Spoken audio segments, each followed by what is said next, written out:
Peace and grand rising to the sovereign, original, indigenous, natural, divine heirs.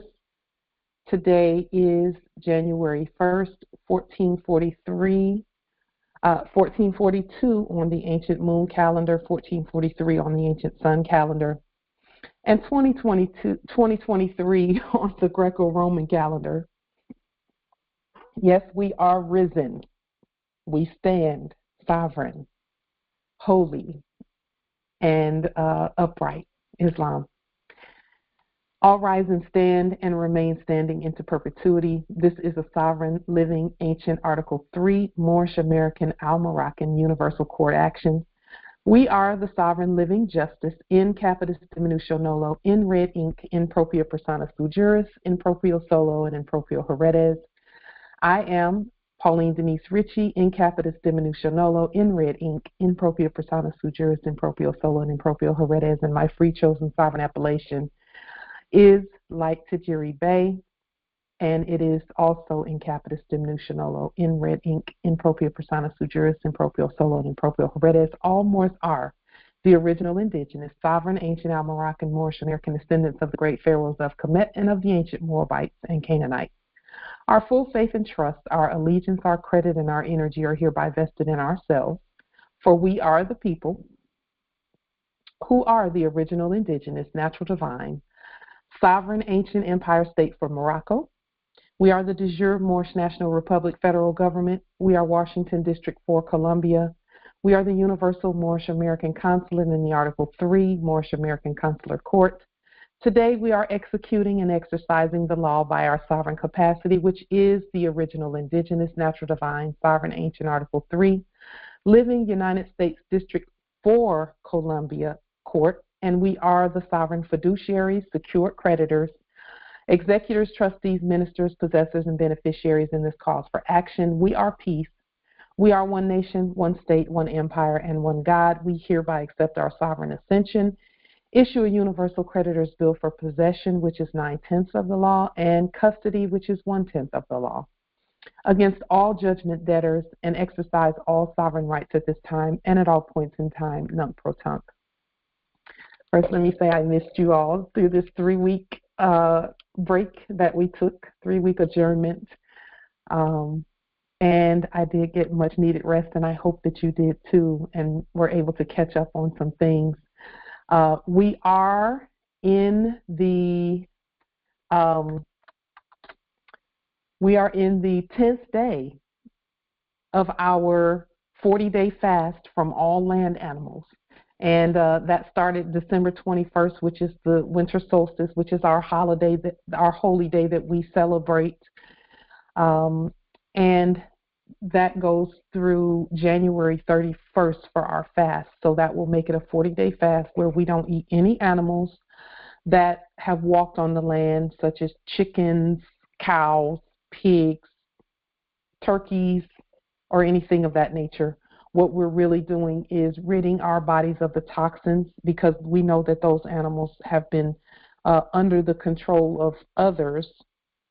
And so, you know, they've used whatever methods that they use in order to complete their animal husbandry, because that's really what that is they've been doing animal husbandry on the animals. And that's been translating into the food supply. And so we wanted to cast a spell over that and break any spells with regard to any of that, where we're concerned, for 40 days at minimal. And we've been actually just enjoying harvesting from the sea and eating the fish and whatever else that we eat from the sea, or just having no meat at all on some days. So we're grateful for that. And as we go through this time period, with any fast, you're taking off years of poisoning and animal antibiotics, animal hormones, animal pharmaceuticals, genetically mutilated animal cells, animal diseases, which are all the result of animal husbandry. And one thing that we want to say, or state rather, is that we're not condemning anyone who eats those things, because you eat what you have to eat in those times. But what we are saying is that we have made the choice for this 40-day period to cleanse from that. So as we cleanse, each day that goes by, our body is cleaning itself even more of those things that get put. Though a lot of that is geared towards our muscles. The word Muslim means muscle man or muscle. And a lot of those antibiotics and hormones and pharmaceuticals, etc., are geared towards our muscles. But when we move that out of our body slowly but surely, and again, our cleansing is over time. So we're not trying to just do a hardcore one-night cleanse, where we shock our bodies. Okay, some people do that. We as a people and as a nation and as a government, we're cleansing over time. So we're taking our time with everything that we do because we have time. Okay, and speaking of animal husbandry, I wanted to point a couple of things out and do a little word magic here with regard to animal husbandry. I was looking up the word virgin the other day because I was doing some things with regard to Virginia, and the word virgin came up. And I started looking. It wasn't in the definition of virgin. It was in the definition around the word virgin. That said, a virgin is one who has not been fertilized by an animal, okay, which is animal husbandry. And so for the ancient, original, indigenous matriarchs, most of us are virgins. Most of us are virgins. And, to those who are not, that is a choice. And, we know that that everything that we do is a choice. So we're not condemning anyone or downing anyone or anything of that nature. In fact, we're actually unifying through the knowledge that we have. Diseases and vaccines made by mankind are called zoonotics for obvious reasons, because again, it's animal husbandry. Okay? And so we're out of the animal husbandry era. Okay? And we're in the ancient, amazing new era, the age for Aquarius, where we know these things. With that being said, we talked about how mistranslated the Biblios, Heliotext, some call it the Bible. We know that from ancient times, it is actually the book is actually called the Sibyls, or the prophecies for the Sibyls, or from the Sibyls. And somewhere along the way, the translation of the word Bible came into the mix because of the way that we write.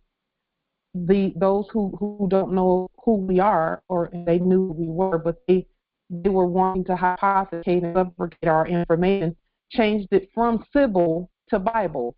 But if you think about even the way the word Bible is spelled, it actually should be pronounced Bible if they were to pronounce it properly. If you're going to pronounce it Bible, then it should be spelled B-Y-B-L-E. Okay. So with that being stated, that which they have called Christian mysticism, okay, is returning to the land. And with that being said, just one moment.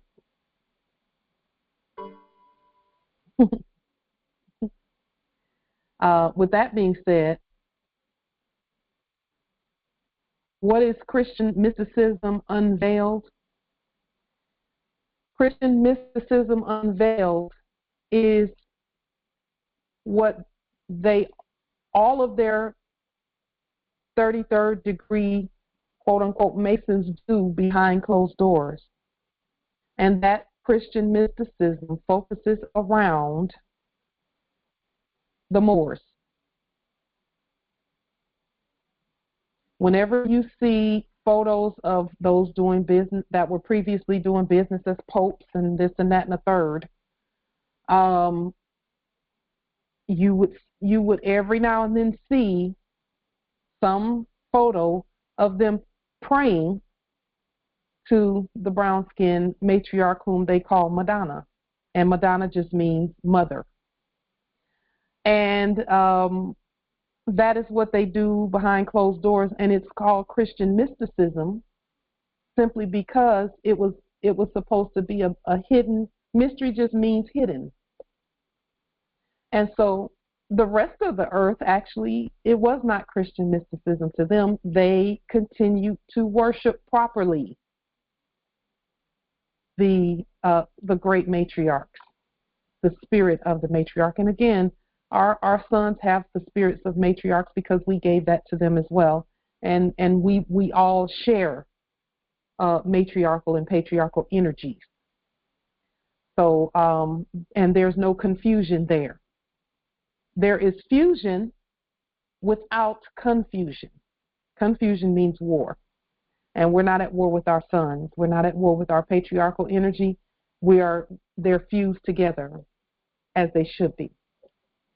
And so when looking at Christian mysticism, all it is that it is the truth of the mistranslations that we have been seeing, and the hypothecation and the anthropomorphy and those stories, those children's stories that they've been telling about someone called, quote unquote, Jesus.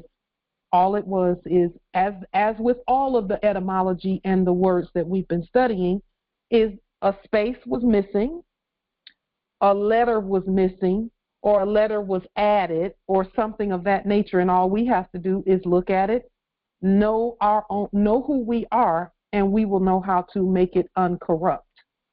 And so Jesus Christ, again, on all of the writings, all they did was look at it and say, okay, that's what that looks like. This is their translation of it.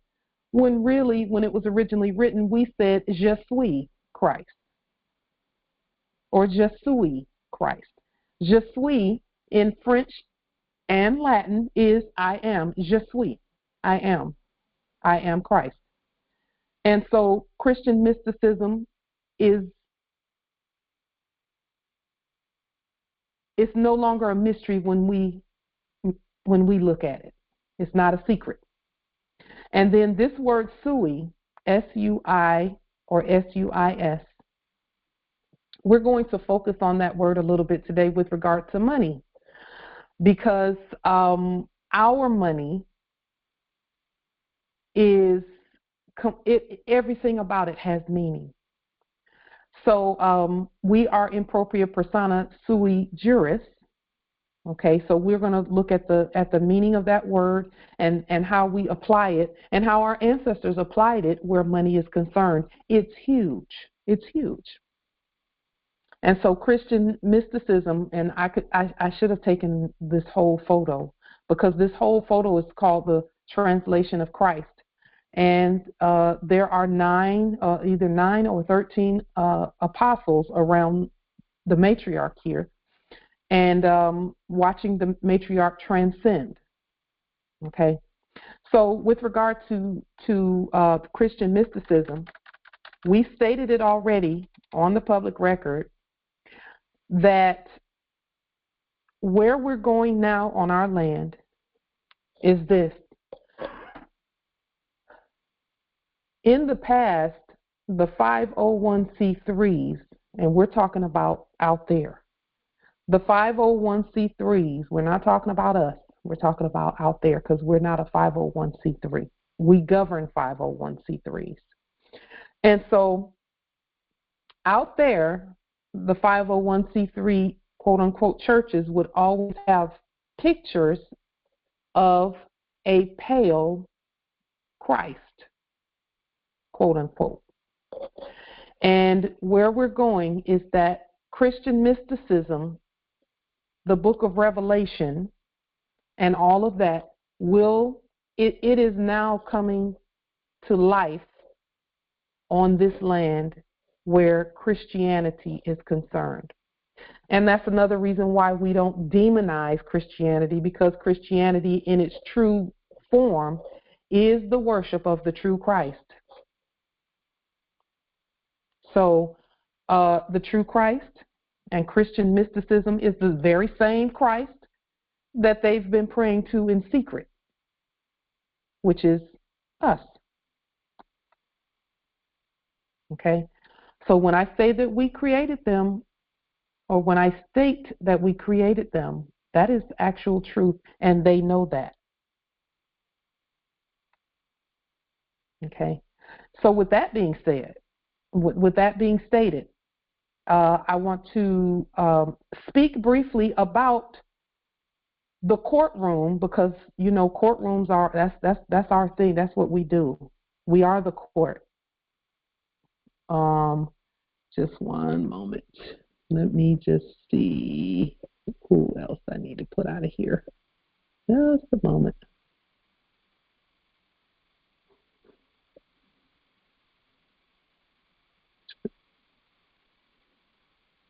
Just a moment. Let me make sure, because the distraction, they try to distract, because this is truth, truth. And let me just see who needs to be put out there. Just a moment.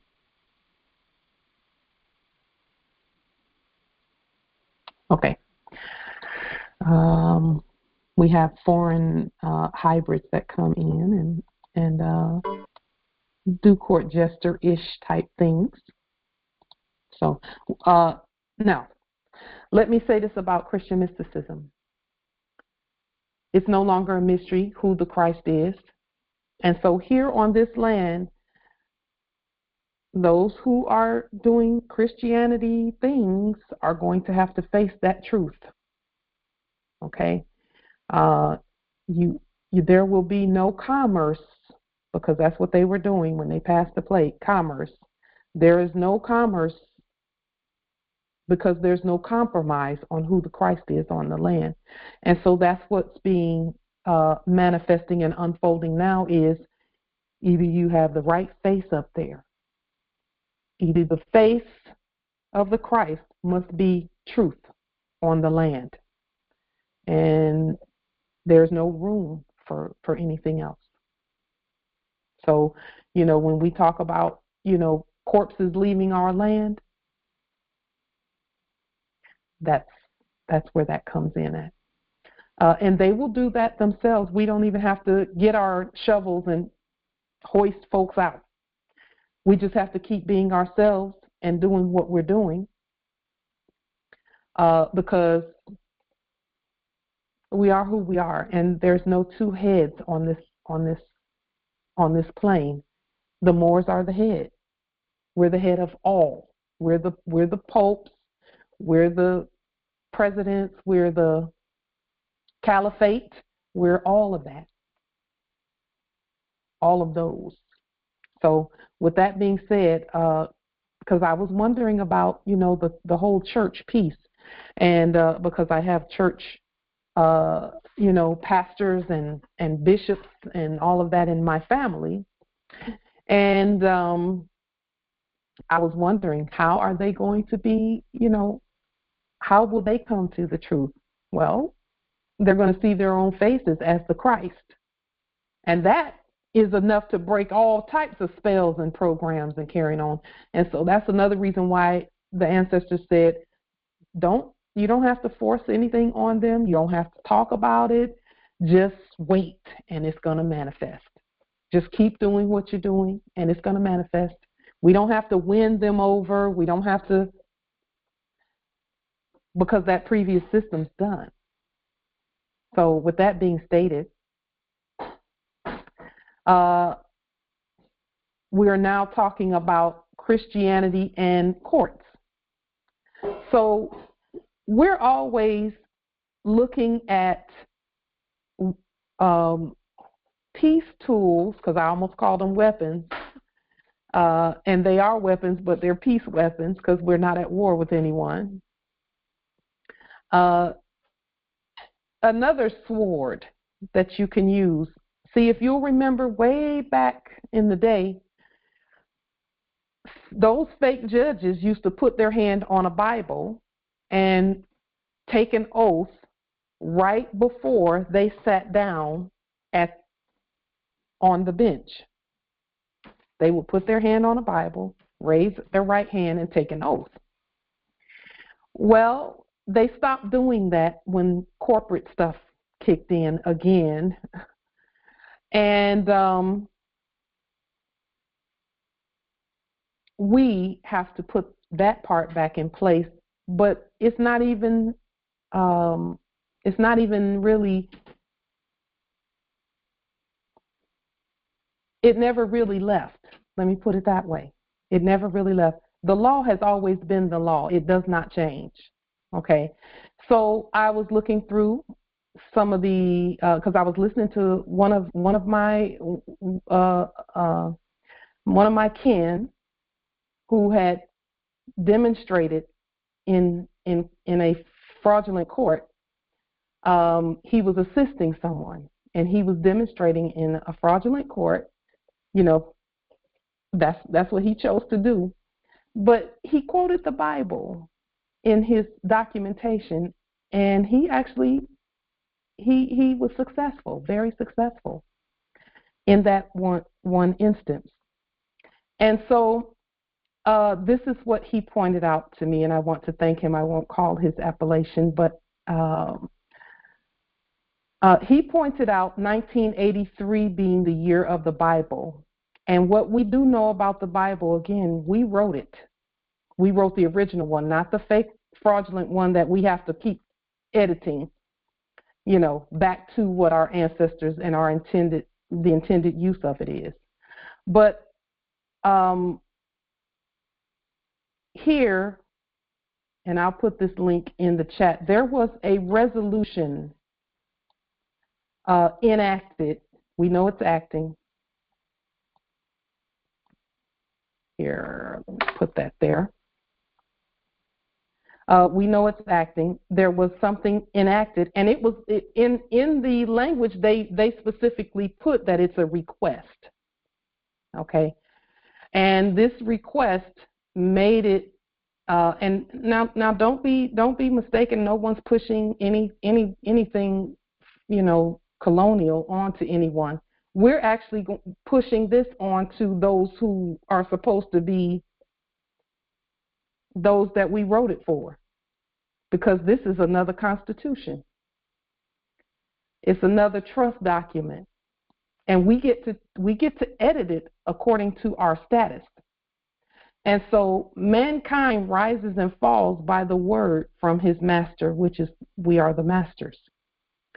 So you can always quote the legal code book called the Bible in your court actions due to Public Law 97-280, 96 Stat 1211, 97 Congress, October 4th, 1982. And again, it was an enactment. It was acting. We actually have to, when we use it is only when it becomes real. It was introduced as Senate Joint Resolution 165 and as House Joint Resolution 47. A request was delivered before Congress, and we're the Congress, not them, to honor the Bible as civil holy scripture, and 1983 as the National Year of the Bible. And they put in this thing that the Bible is the rock on which the republic rests. Well, only when it's spoken by us in red first, because again, they were talking about even then a red letter edition Bible. They were not talking about anything else. Therefore, when the real Christ speaks, then the subjects obey. That was the deal from the very beginning, and it really wasn't a deal; it was a command. And so, for those who want to, who prefer or not prefer, for those who find themselves in fake courts, you can quote this, and then there's a couple of scriptures, one of them being Job,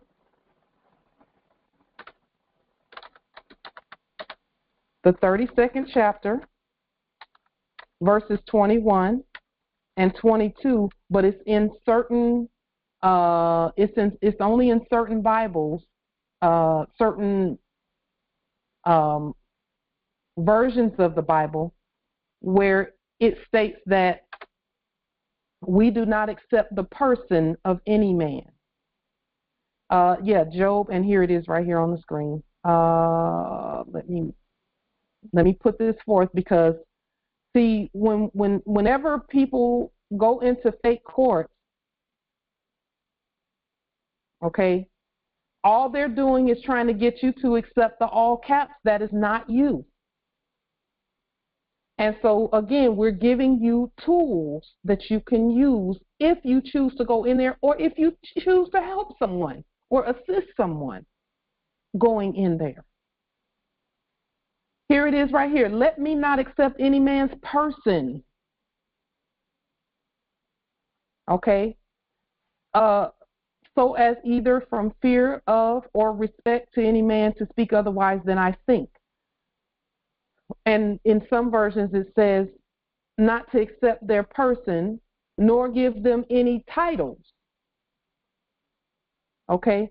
Because it then says a little further down that if you give them a title, and here's another version of it, it says, for if I were skilled in flattery, my maker would soon take me away.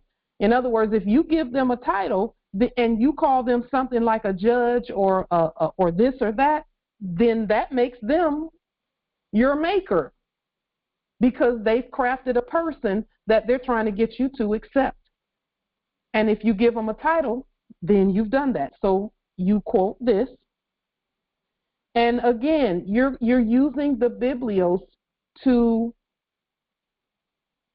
bind them. Now, our prophet said that would happen. It is the truth. Because when they obey, and they always do, when we're competent and peaceful, they will do exactly as commanded. I'm living proof of that. Then the republic that they want so badly is then put in place. So now, when you're going, if you were to go into now I don't go into fake courts, okay? I don't go into fake courts. But some people feel that they have to go. Okay, if you feel that you have to go, let us offer some tools that you can use in there, okay? And you're actually turning it into an Article 3 court, so you're not really going into their court. You're turning it into what it should be by your presence. But you have to know that.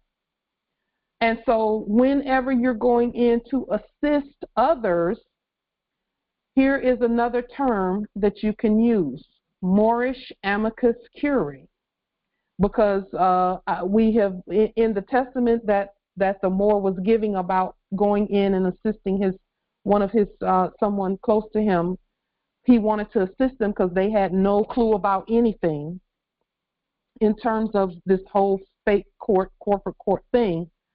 Well,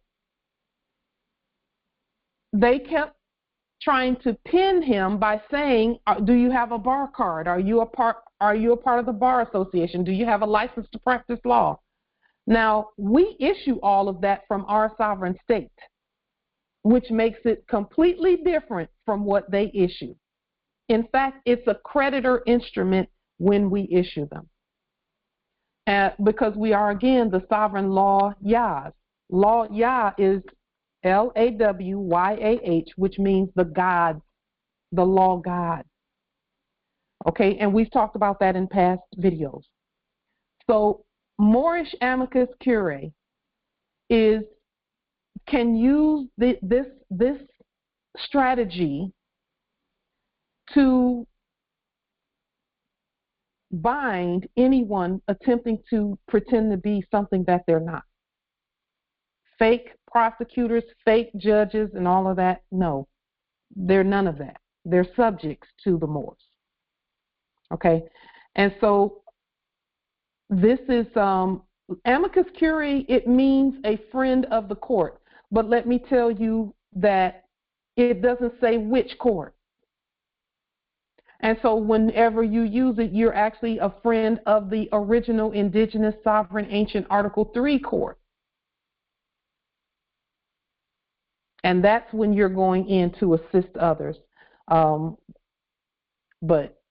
other than that, again, more tools to use.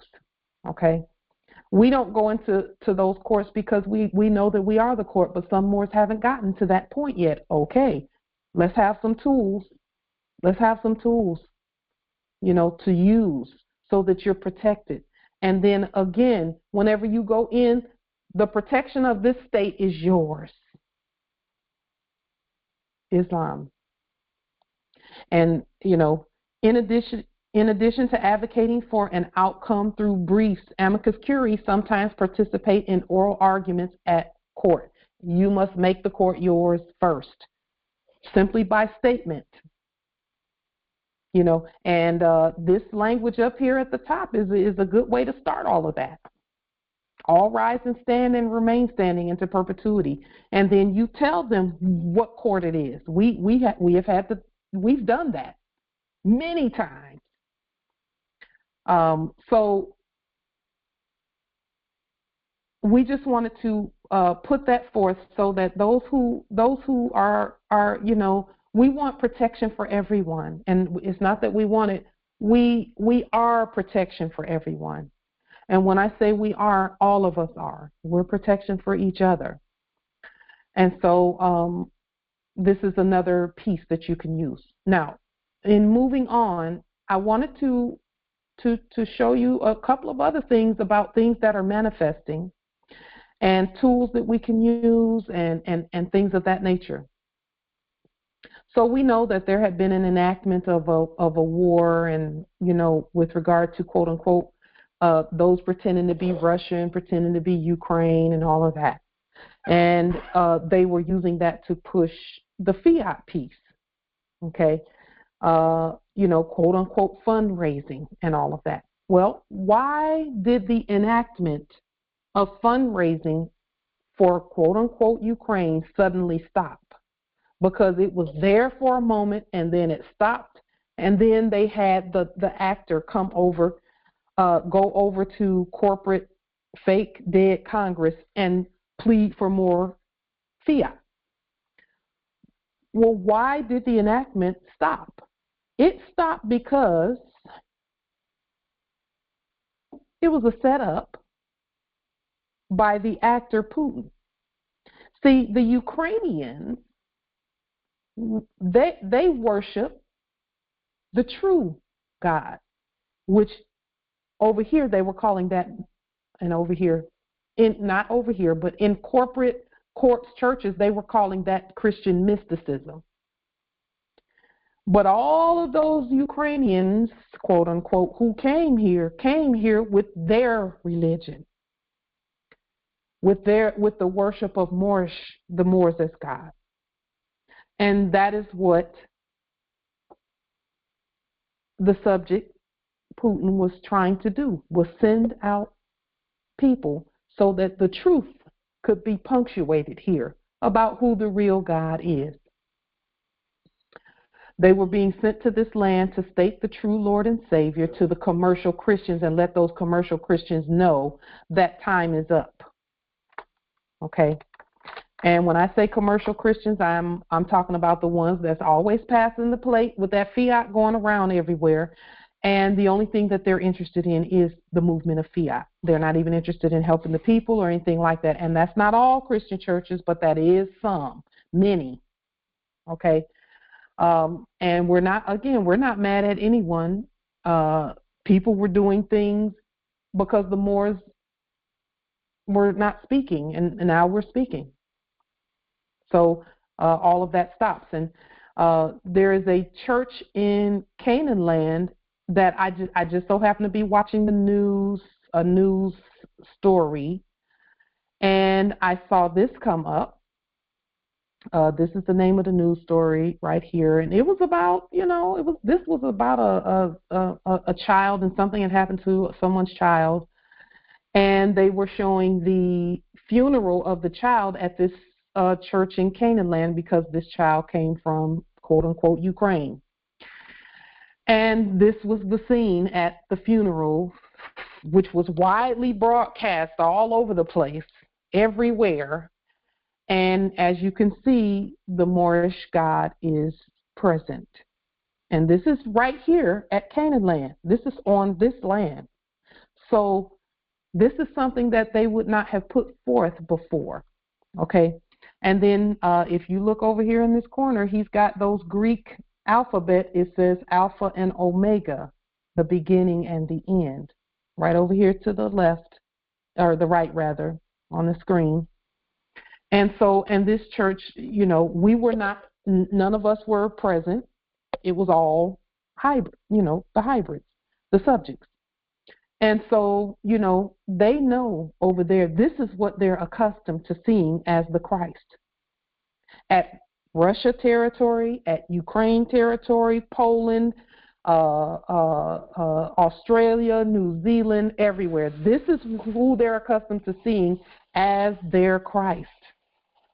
And all of the fake ones over here were saying, or in the previous era were saying, Christian mysticism. No, it's not. That's the real Christ. We are je suis Christ. So, having said that, we've been talking. Let's move on to. We want to move on to the Treasury, the public Treasury, because that is what we have had to reintroduce as public works on the land, because we know that public works have been subrogated and fraudulently switched out, swapped for public services. And whenever you see the word service, there is a fee attached to service, whereas public works is prepaid by the government, which is the Moors. And so when our Prophet Noble Drew Ali put in the Circle 7 Holy Quran for the Moorish Holy Temple for science,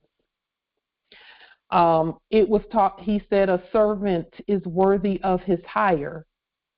He was giving a hint there that when you talk about service, you're talking about people coming out of their wallets and paying. Whereas with public works, the government, that comes from the public treasury. So now in talking about this public treasury, we have shown in the past, again, that the public treasury is operating. But we had to, how do we know that the public treasury is operating? When we see this banner for amity and commerce. Whenever you see this banner here with the stars first and the stripes last, because the stripes have to be on the back, because by those stripes, the healing of the land happens, but the stripes have to be on the back. Hint, hint, biblical scholars. Okay? And so, when we're talking about the signs that the public treasury is operational, you look for that to be displayed. That flag, even on this landmass, I went out onto the land, and I do this often, and I go out and I look to see, what changes are happening as we're doing our demonstrations. And of course, on the public transportation, on the buses, we could see that the public treasury was operational on these buses. Public transportation was not supposed to be a service. It was supposed to be a work. Faith without works is dead. Full faith and credit, etc., etc. Now, here it says pay on entry. They were pretending to do a public-private quote-unquote partnership. Okay? Public-private partnership means that the public treasury was paying the majority anyway, as it's doing now, and then the private companies and corporations were supposed to pay the rest. However, they passed that on to the people. Well, they're not getting any payment whatsoever that's amounting to anything from the people. $2.75 here at King County. And again, we went out and just started looking around and saw that it's supposed to be that anybody who wants to get on the bus should be able to get on the bus and not have to pull out anything out of their wallet, right? Because it comes from the public treasury. This $2.75 that they're charging, they weren't getting anything anyway. They were not. That's not enough to pay salaries and things like that. So what is that? The reason they were doing that was because the public treasury. So they said, okay, well, if the public treasury is not doing anything, then I guess we're going to have to charge the people. Well, this was only supposed to be for services, not works. And we don't, and again, there should have been no charge. So we looked at the wording, we looked at the language, and we said, okay, and you can do this in your territories. Look at the language that they use that has been, we didn't know, in our sleep, we didn't know how to read. So they were justifying paying a fare. This service, quote unquote, because it's not, again, was treated like a portal. You would need a passport. That's really what they're saying. And it has to be a paper passport or a fiat passport. Now, failure to pay fare. Well, when you look up the word fare, you already know that that is not a public work, it's a service. Or present valid pass transfer may result in a monetary penalty or arrest and suspension from service. So they're telling you here it's a service and not a work, which really means they were not supposed to be arresting anybody whether they paid that or not, because it's a service. You choose, you opt in on services. Public work is public work. It's free for everybody. Everybody can use it. Okay? Same thing with basic electricity, basic phone service, basic cable, basic trash service, basic water. Those are public services that come from the public treasury and not from a corp or a corporation pretending to have some control over the government, which is us. Okay? But we actually had to state that in order for it to manifest. So they're telling you by having the proper banner on there that yes, we're getting something from the public treasury, because they can't gas those buses up and pay all of those people working on the buses with $2.75 per. No, that will never. It will never do. So we know that the public treasury is activated. And so what we did as demonstrations, and again, we demonstrate this way.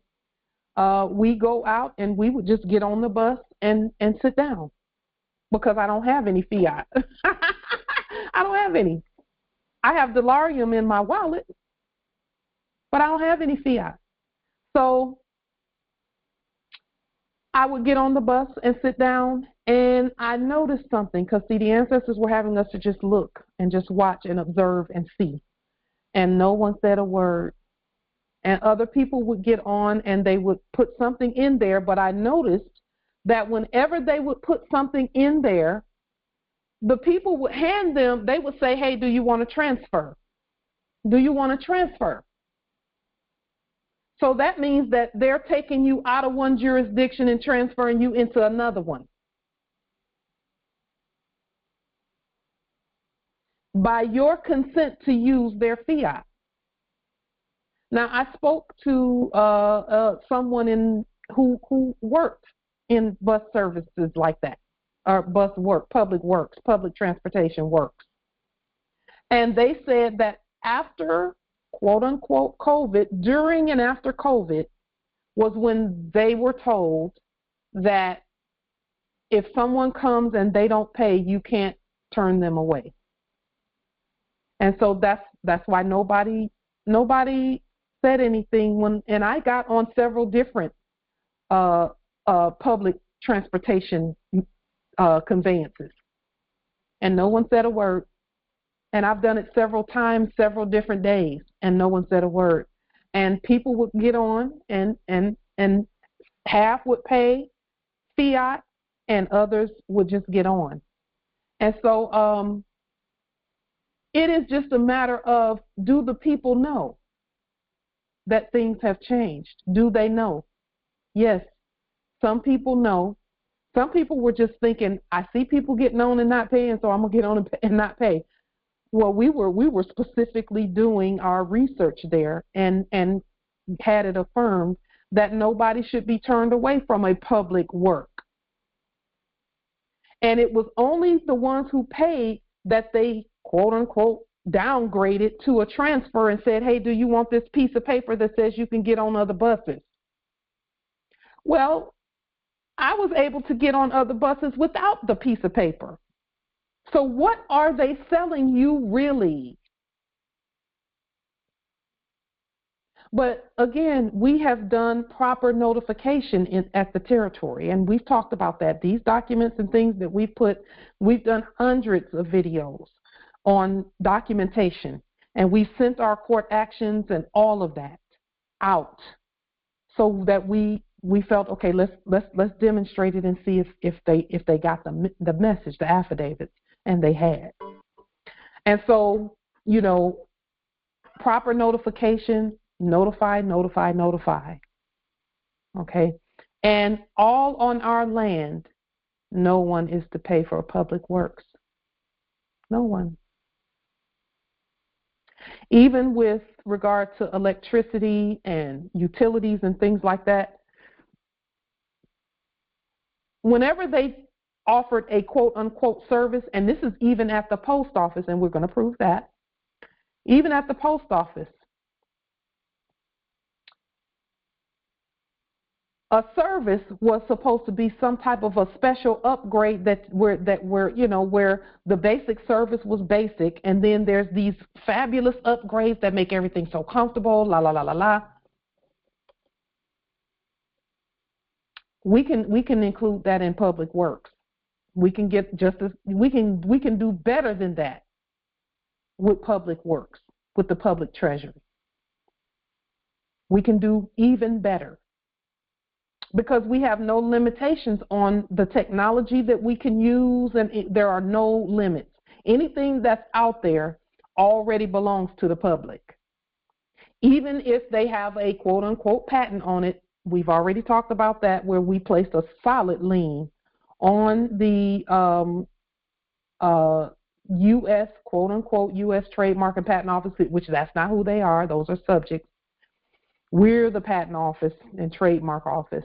So any information that went through there, it belongs to the public, because they started that stuff by taking things from the Moors, from the public, and slapping a price tag on it and saying this is a service. So will we get into services at some point? Sure we will, because we are commerce titans. But it's not going to be where people are bankrupted trying to get a service that really should be a public work. So King County, and you all have seen the constitutionally inferior court until we speak from there. You've seen the stamps and seals and things that we use from there on our documentation. And again, we just notified and demonstrated and notified and demonstrated and notified and demonstrated and just kept moving that way. And we see, the banner here, the banner for Amity and Commerce. And again, those transfers are not anything that anybody needed to even pay $275 for. When you can just get on the public transportation works and sit down as the public, because we're not their corpses, period. So notify, Morris. Notify, and then do a demonstration. And listen, if you do the demonstration and they come and say, they try and speak to you or whatever, then just start with your questions, because this is a court action. Isn't this a public transportation? Not a public service, but a public work. This is for the public, isn't it?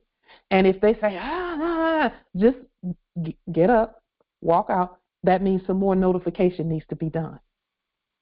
That means a court action needs to be done. Because, see, you're doing a court action when you asking questions. See? So we don't argue with them. We just, okay, let's just see what's happening here. There's some more notification that needs to be done. But I'm of the knowing that proper notification has gone out earthwide. I know this because I see what I'm seeing. It's just that some have gotten the programming to put something in that thing, in that till, so that you can downgrade to a dead service, is still going on in people's minds. Some people, I even saw one or two still wearing masks.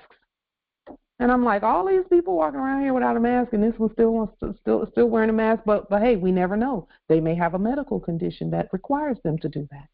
So we don't judge anybody. We just do what we do and keep moving. We're becoming a lot more stealth, with what we're doing. A lot more stealth with what we're doing, and it works. We notify, we do our court actions, we let our court speak, and we keep doing that because it's like training children. But we got it. We got this. So, with that being stated, speaking of the banner, and this is one thing we know even about this sign right here, is that at some point they're going to take that off, because we're sitting right here. And I'll say this too, Morris. Let me make this clear. Foreigners were never the public. They're corpses, or corporations rather. Okay? Someone who's not from here can't be the public. It had to be us first, and then they can say, the Moor said it, so that's the law. Okay? And that's why everything went corpse when we enacted being sleep. And so now our word is the law. And again, the law must be obeyed by all on our land. And they know that already. They already know it. We just needed to state it competently. It's not enough for us to argue back and forth with them. We don't have to argue back and forth with them. We just have to keep doing what we're doing. And it will manifest what's already really been there the whole time. Okay. So just as a side note, I was watching a video, and I just randomly pick videos depending on what my divine urge says. Look at this.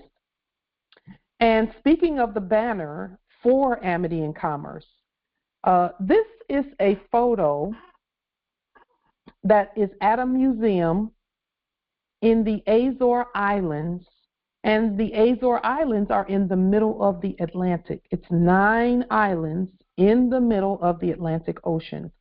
And I call it an ocean, but I think it's a river. That our ancestors, and we already know what the Atlantic is about. It's water that, was on our land.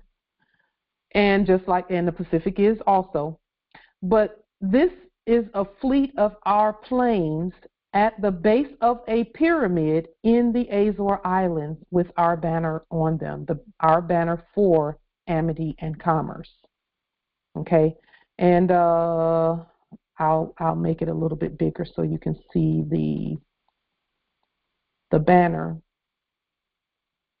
there, and it's on there the way that we use it. Because again, this was in like the 1950s. This was around the 1940s and 1950s time frame. Our ancestors, we were still doing, the public treasury is still working. We were still doing everything. Everything was still prepaid by the Moors on the land and on the water. Okay. And this video that I got this from, this is the title of the video, Azores, the Green Wonder of Atlantic, and it's at minute 25:27. But they talked about it, and this photo does not do the picture any justice because the pyramids at the Azores are just amazing. They're as amazing as the ones here at Washington Territory and at your territories also.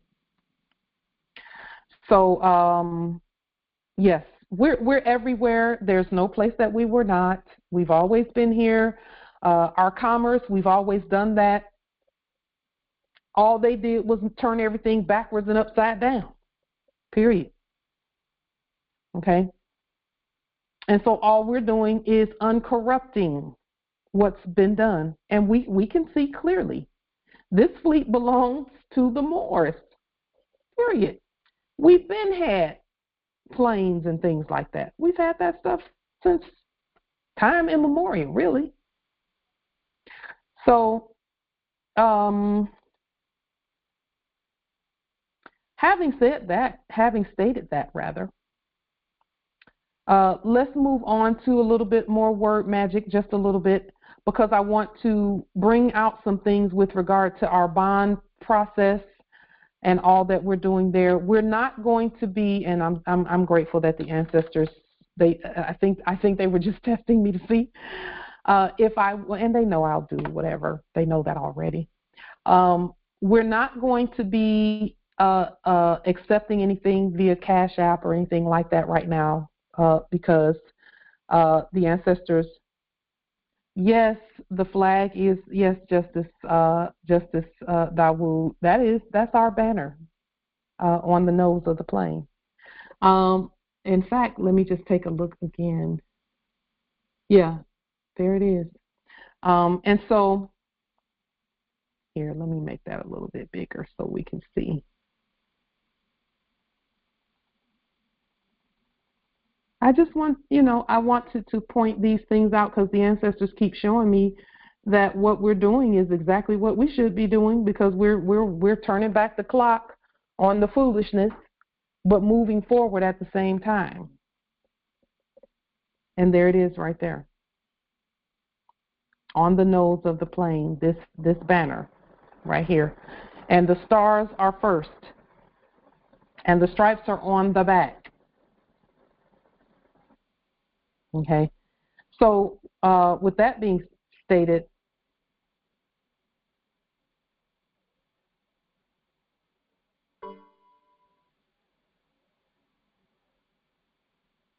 just a little bit more word magic. Sealing and sealing are the same. So when you talk about when we seal our documents,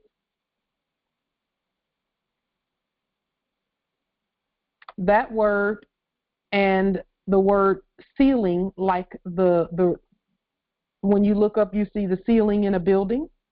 Those words are synonymous. Sealing and sealing are the same word. The right process will get you to a sealing, after which you must have the right sealing on your documents to continue to rise.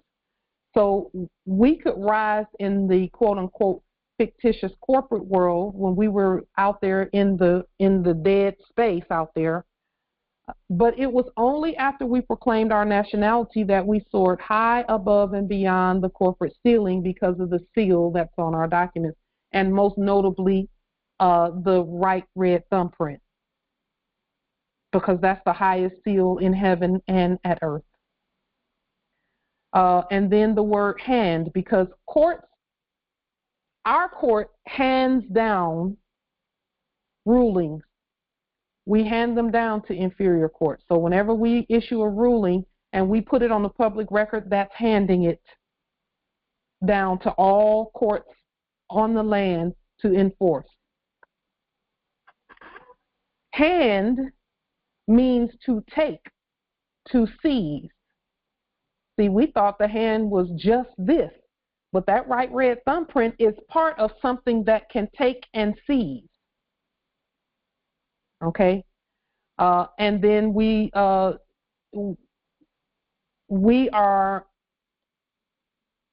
yes, in Islam, Justice Council, yes. Justice Morpheus, dress right dress is military language. He put that the planes that we just showed a little while ago, the planes were dress right dress. Yes, when we're in line, when we were lined up in, because I used to be in the Air Force, and when we would line up, dress right dress meant everybody get in alignment and face the same way, everybody look the same, stand at attention, etc. And make sure that you're lined up, and then you look down the line, make sure everybody is aligned together and nobody is sticking out or too far back. And we would assist each other. Hey, Smith, move up just a little bit, move down a little bit, so that we're all, and when you look at the person to your right or to your left, you should not be able to see anybody on either side of their head. That's dress right dress. I do remember military training, even though I was only in there for 4 years, a little under 4 years. I remember the military training, and I know that it comes in handy even when we're talking about alignment here. And that was one of the reasons that I knew that our documentation needed to look similar, that we needed to all use the same sigils and signs and flags and banners and letterhead and all of that. And that when you do the banner for Amity and Commerce, put those stripes on the back, because that's the healing of the land. And then our ancient red flag with the green 5-pointed star is superior to all other flags and banners. So let's put that on the public record as well. We're looking at both pieces. We're looking at the de jure side, and we're looking also at our gold-backed commerce side, the commercial side, because that seems to be the side too that where spells were cast and things like that. And so the word hand just really, because it's court language. It's also commercial language. The word hand is a commercial word. Everything is done by hand. Allah, arm, leg, arm, head. Those arms, they always talked about the long.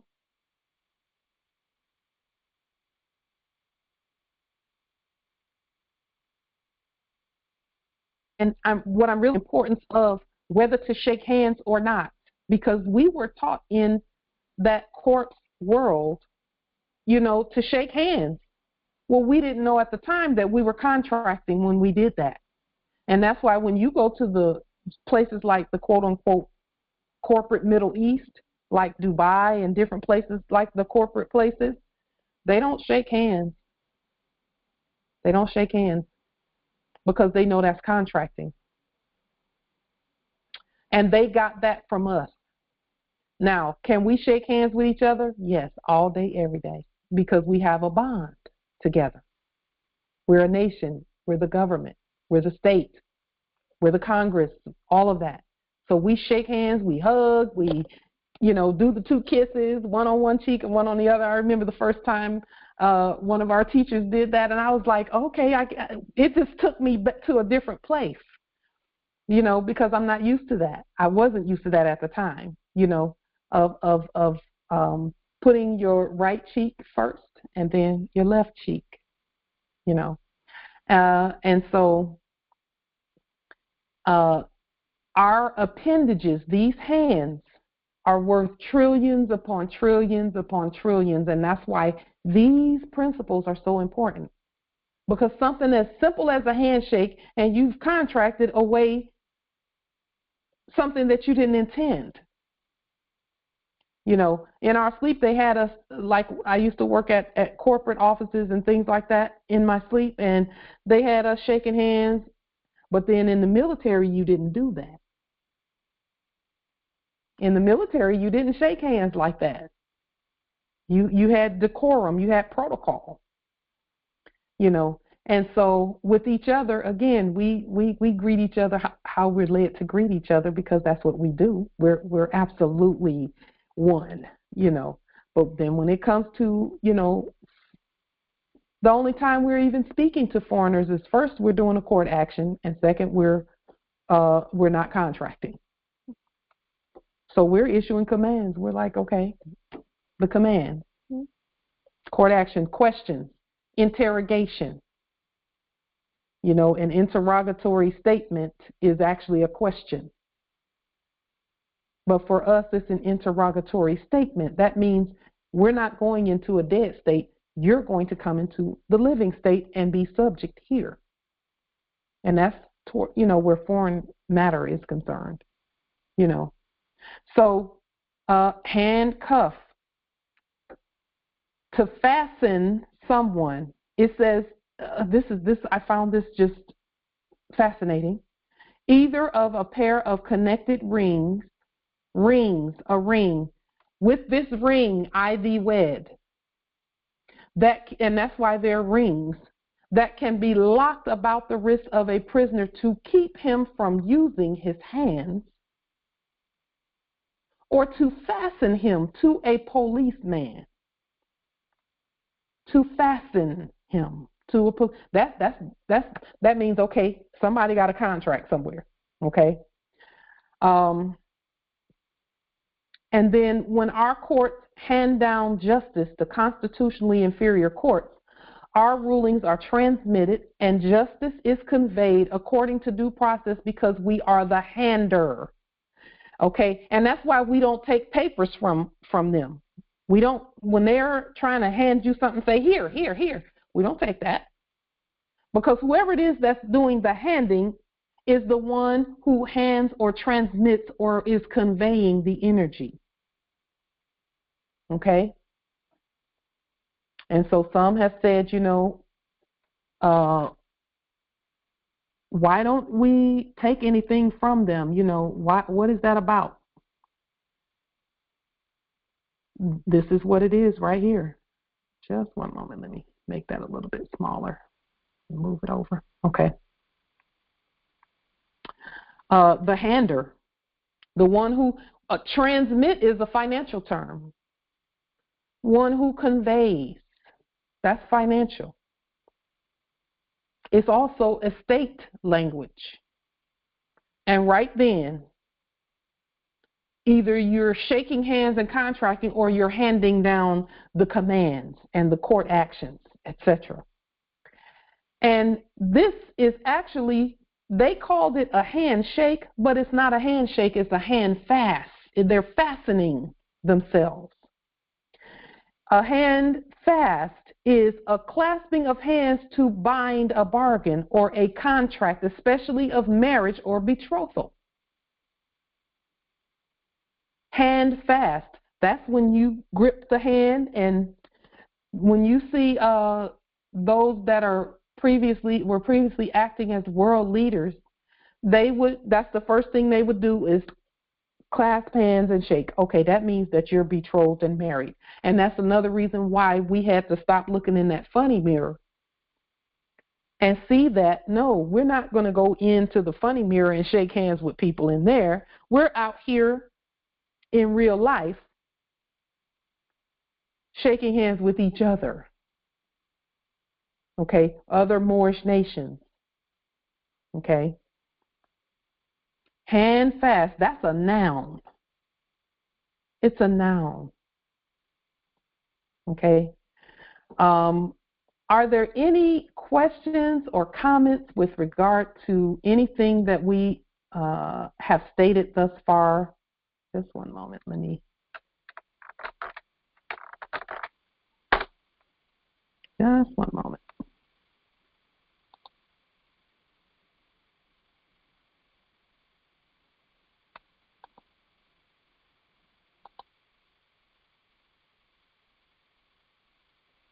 Okay.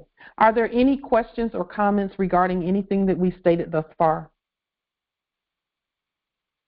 You can just star 6 to unmute yourself, Islam.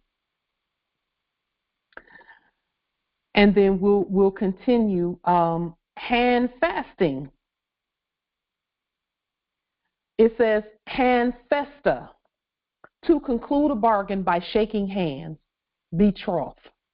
Hand, and festa, to fasten, to pledge. Now, pledge and hypothecate are the same word. They mean the same thing. To betroth or marry by joining hands. So and they say that's archaic or obsolete, that means that's what we meant for it to say. To take hold of with the hand. Hand fasting, a betrothal, an obsolete form of irregular or trial marriage ceremonialized by a joining of hands. Meanwhile, they were saying they were supposedly teaching us to do that. When I was in corporate, quote unquote, corporate America, and that's in brackets. I would just go around shaking hands because they said that was professional, quote unquote. Well, I was in my sleep. I didn't know that I was contracting with everybody. Okay. So with that being said, are there any questions or comments regarding any of the things that we've stated thus far? Hopefully that tool that the couple of tools that we've put forth will assist anyone needing those tools. Islam, Empress. Well, that makes sense because it says in the Biblical text, where two touch and agree, yes, there I am also. So when you touch the other hand, you're agreeing.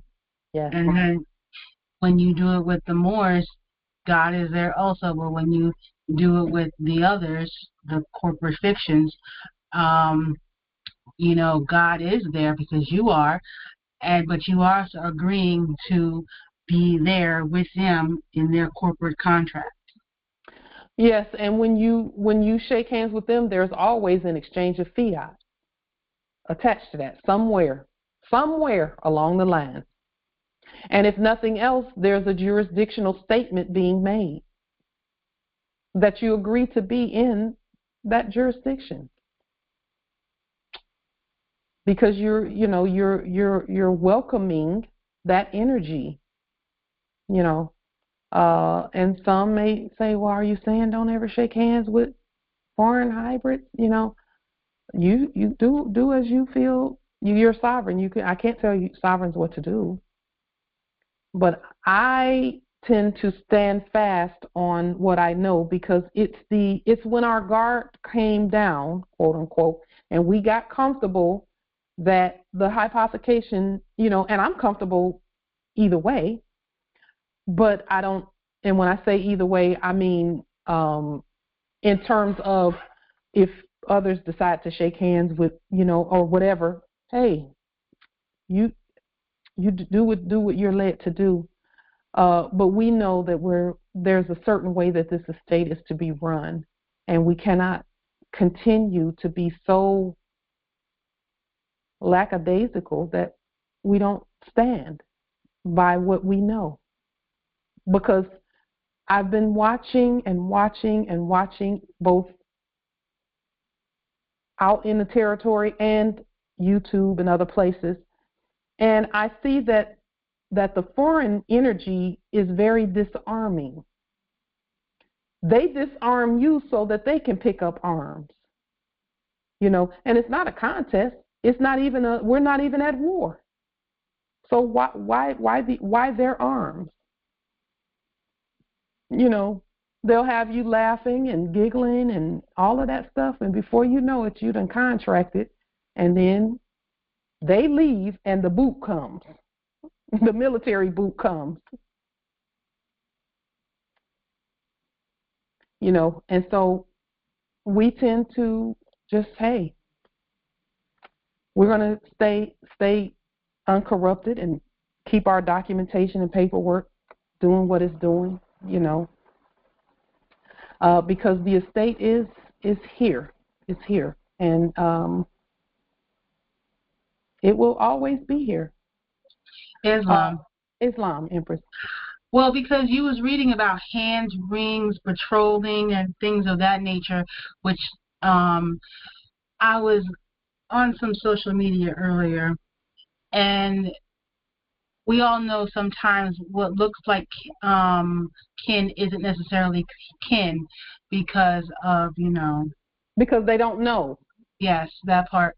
And so he looks like a Moor, but anyway, he's not behaving like one. He decided to betroth himself to corporate royalty over in some other across the pond, and he was saying how he's been getting a lot of, racist things in his words, and so, because there's no such thing as racism, it's just, genocide.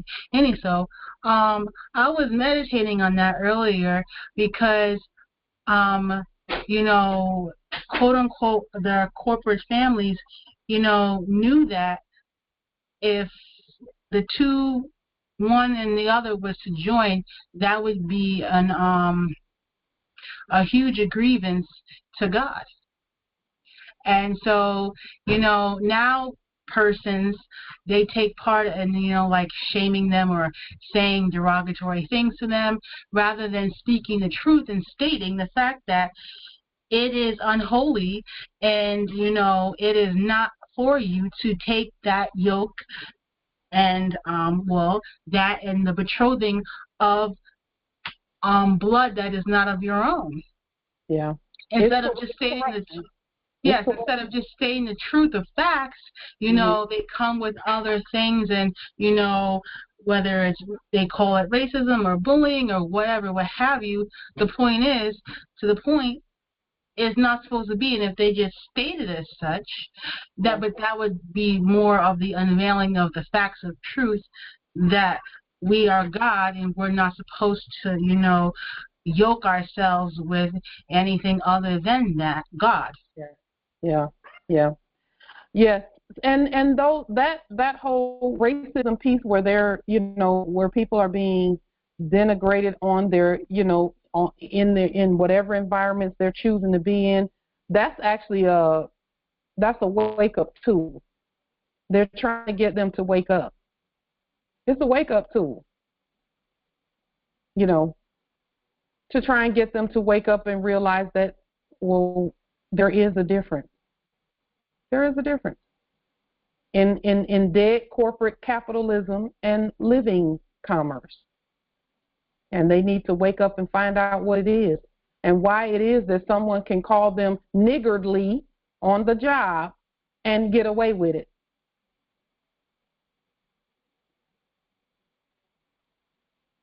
So, that's because they have fastened themselves to corpses. And again, there is no such thing as racism. Why? Because we're a different species. We're a different species. We're a living species. Everything is different. Nothing's the same. Everything is different. And we just have to get used to that. It is what it is. If there's, do we love everyone? Yes, we love everyone. But for us to, that would be like saying it's racist against us and lions and tigers and bears. No such thing. That doesn't make sense. We are who we are. Let's get over it and keep on moving and keep loving everyone and keep being ourselves, which is the gods on this land. With that being stated, one other word I wanted to bring forth because this is important. It is said that Christopher Columbus brought pigs to the land but left with a piggy bank. A pig is a vessel.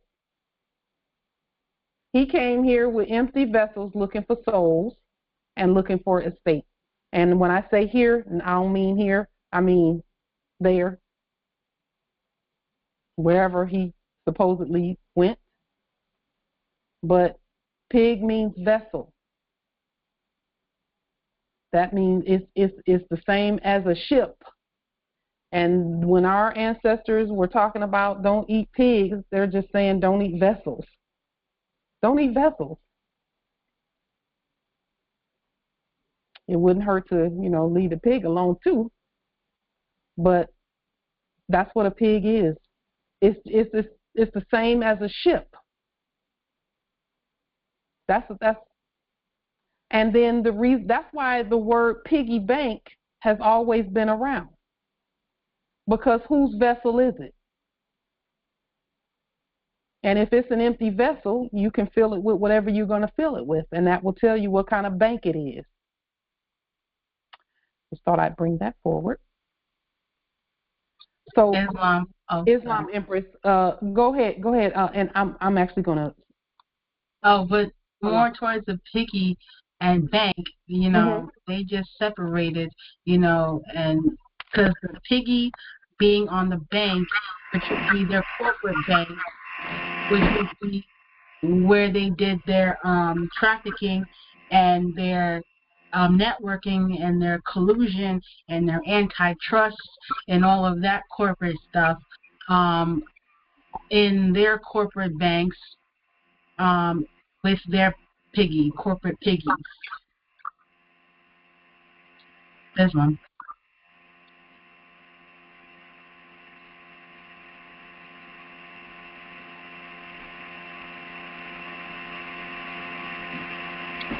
Islam, if you're speaking, we can't hear you. I can anyway.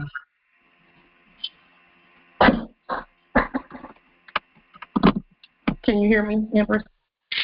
Oh, now I can. Yes, Islam. Islam, Empress. In the Maritime Dictionary, it says pig is short for pig iron. I looked it up. Wikipedia is also known as a crude iron, is an intermediate product of the iron industry. Interesting. For production of steel, yeah. And so a pig is not even what we thought it was. And holiday isn't what we thought it was either. Nope. I'll read that definition. It says holiday if in laying on a coat of tar, paint, or the like, or in paying the seams of a vessel, some part be neglected or passed over, it gets the name of a holiday among seamen. And then pay is to lay on a coat of tar or some other substance with a mop or brush in order to preserve the surface of anything. The seams of a vessel, after being caught, are paid with pitch, resin, or a marine glue to keep water from the oakum. Wow. That's from the 1863 Nautical Dictionary. That absolutely goes along with what money was supposed to be. Money was supposed to keep the boat from sinking. It was supposed to do that in commerce.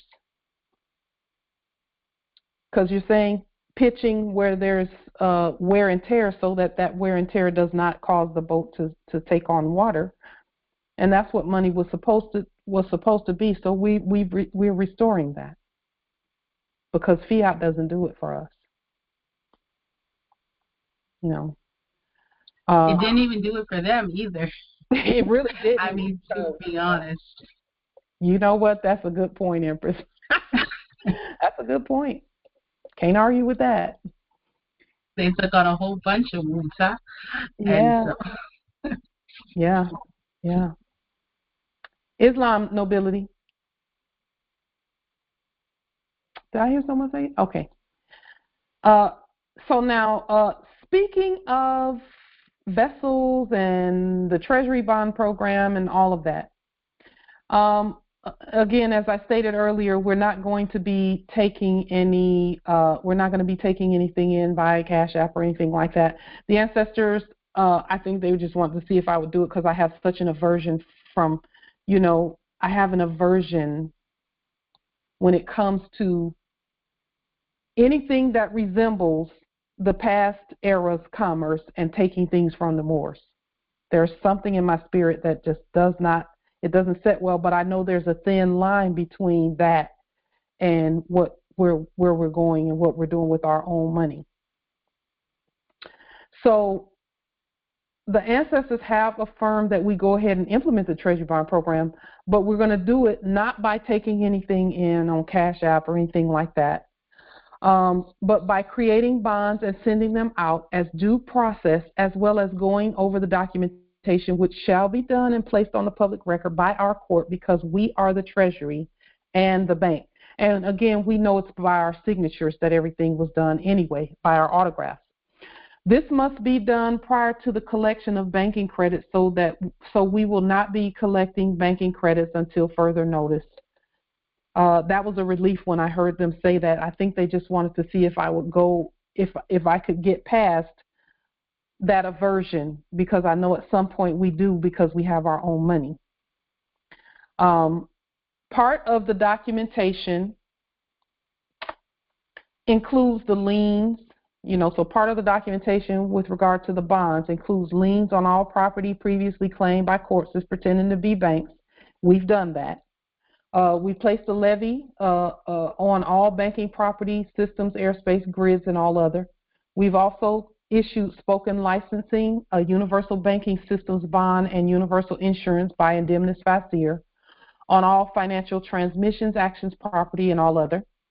This ensures the free movement of bank credits. Said bank credits are nominated and issued in universal Swiss francs. Now, we will be issuing the bonds in nominations of Swiss francs, but I want to make the difference between and the distinction between corporate Swiss francs and our Swiss francs. It is very, very just profound. When the ancestors showed me this, I thought, wow, this is profound. And it may not be profound to some of you, but it's based on the definitions of the words and the way that we do our research. So Moorish sovereign dolarium is our sacred national currency, okay? We have to know the difference between our national currency and then the United States. And the United States is everywhere. It's universal in terms of the States United, the original indigenous States United, okay? So there's the United States of Africa, there's the United States of Mexico, there's the United States of America, and let me change that because that was the past. The United States for Africa, the United States for Europe, the United States for Mexico, the United States for South America, the United States for North America. There's the United States, there was another one that in the past had been hypothecated. But these were all of us coming together and making agreements between and treaties between and among ourselves, the nations at Earth, the living original indigenous nations. And that's why we say the United States for instead of the United States of. So with that being stated, the Swiss franc is our United States dollar, not the Federal Reserve debt note. Okay? And we showed in the past where the corporate Swiss franc and the corporate Swiss bank, Swiss National Bank, was the ones that were auctioning United States dollars. They were denominating them in the Swiss franc to other nations, and then those nations would change that to whatever it's going to be in their nation. So the Swiss franc if you'll also remember, France was a protectorate for Morocco. Now, we don't need a protectorate anymore, so what we're doing is we switched that. The only reason that we were using Federal Reserve debt notes in our sleep, enacting that, is because the quote-unquote United States Corporation Company pretended to be the protectorate. And that's who we kept contracting with, the dead one. And so we said we have to take all of that and just do away with the dead and bring forth the living. So the Swiss franc is our United States dollar as was implemented by our ancient foremothers and forefathers at the time when France was a protectorate for Morocco. And it was actually even before then, because the original France was here. And for proof of that, those honorable Moors from the Ouachita Nation can tell you about the Louisiana Purchase and how that whole French agreement happened with the Louisiana Purchase in one form or another. And whether it happened or not, we're not stating whether that happened or not. What we're saying is that was enacted initially as a French agreement. Okay, and so this is, and we've shown this in the past, this is the Swiss franc, the corporate dead Swiss franc, okay? And we're just saying corporate dead because it wasn't done by us, okay? But as you can see, it is not coming from a corporate, it's not coming from a corporation bank per se. It's coming from what's being termed a national bank. Okay, and again, they were just acting for us so that we would know the structure, because we're talking about government structure here. And so, as you can see, the writing is in red. That is an indicator that there's some gold somewhere in the mix. Okay, how do we know that? Well, when we look at the Swiss National Bank, quote unquote, monetary policy, they have a constitution. Article 9 of that Constitution, and we pointed this out earlier, it states in Part 3, the Swiss National Bank shall create sufficient monetary reserves from its profits. A part of these reserves shall be held in gold. And we know that corporations cannot hold gold. We know that. And so that's how we know that if it's not done by the Moors, it's not real gold that they're talking about, it's gold on paper. And so, again, they were just modeling. It says the money and currency are a federal matter. The Confederation shall have the exclusive right to coin money and to issue banknotes. And that's why they were pretending to be or enacting the auctioning of the quote-unquote Federal Reserve debt note that they were calling a United States dollar. And it says at least 2/3 of the net profits of the Swiss National Bank shall be credited to the cantons, and a canton is a political division of a territory. And what we do know is that politically, corporations don't have any political standing. Okay, corporations do not have political standing. And so because corporations don't have political standing, there has to be a government that does have political standing that's doing, that authorizes the coining of money and issuing of banknotes. And we've done that, okay? And so the reason I brought up the Swiss franc is because I wanted to show that they modeled a gold-backed currency. They modeled that for us. We know it's not real gold that theirs is backed by. But then the ancestors began to deal with me about the words Swiss and the word franc. They said, look that up because the spelling on it is wrong for us. It's right for them, Swiss, Switzerland. Okay, think about this. This is how we spell our Swiss franc. Here's that word again, Suisse or Sui. In other words, in propria persona sui juris. This is pronounced Swiss, Swiss. And it depends on how fast you say it or how slow you say it, or which part of the word you put your accent grave or your accent on. And so then I said I'm going to look these words up and see, just for clarity, why the ancestor said this right here. Okay. And they brought me to this word. I started looking at words that said sui, that had S-U-I, and we know that when those who are not as competent do something, when they put a word out there, they divide the word in the wrong places.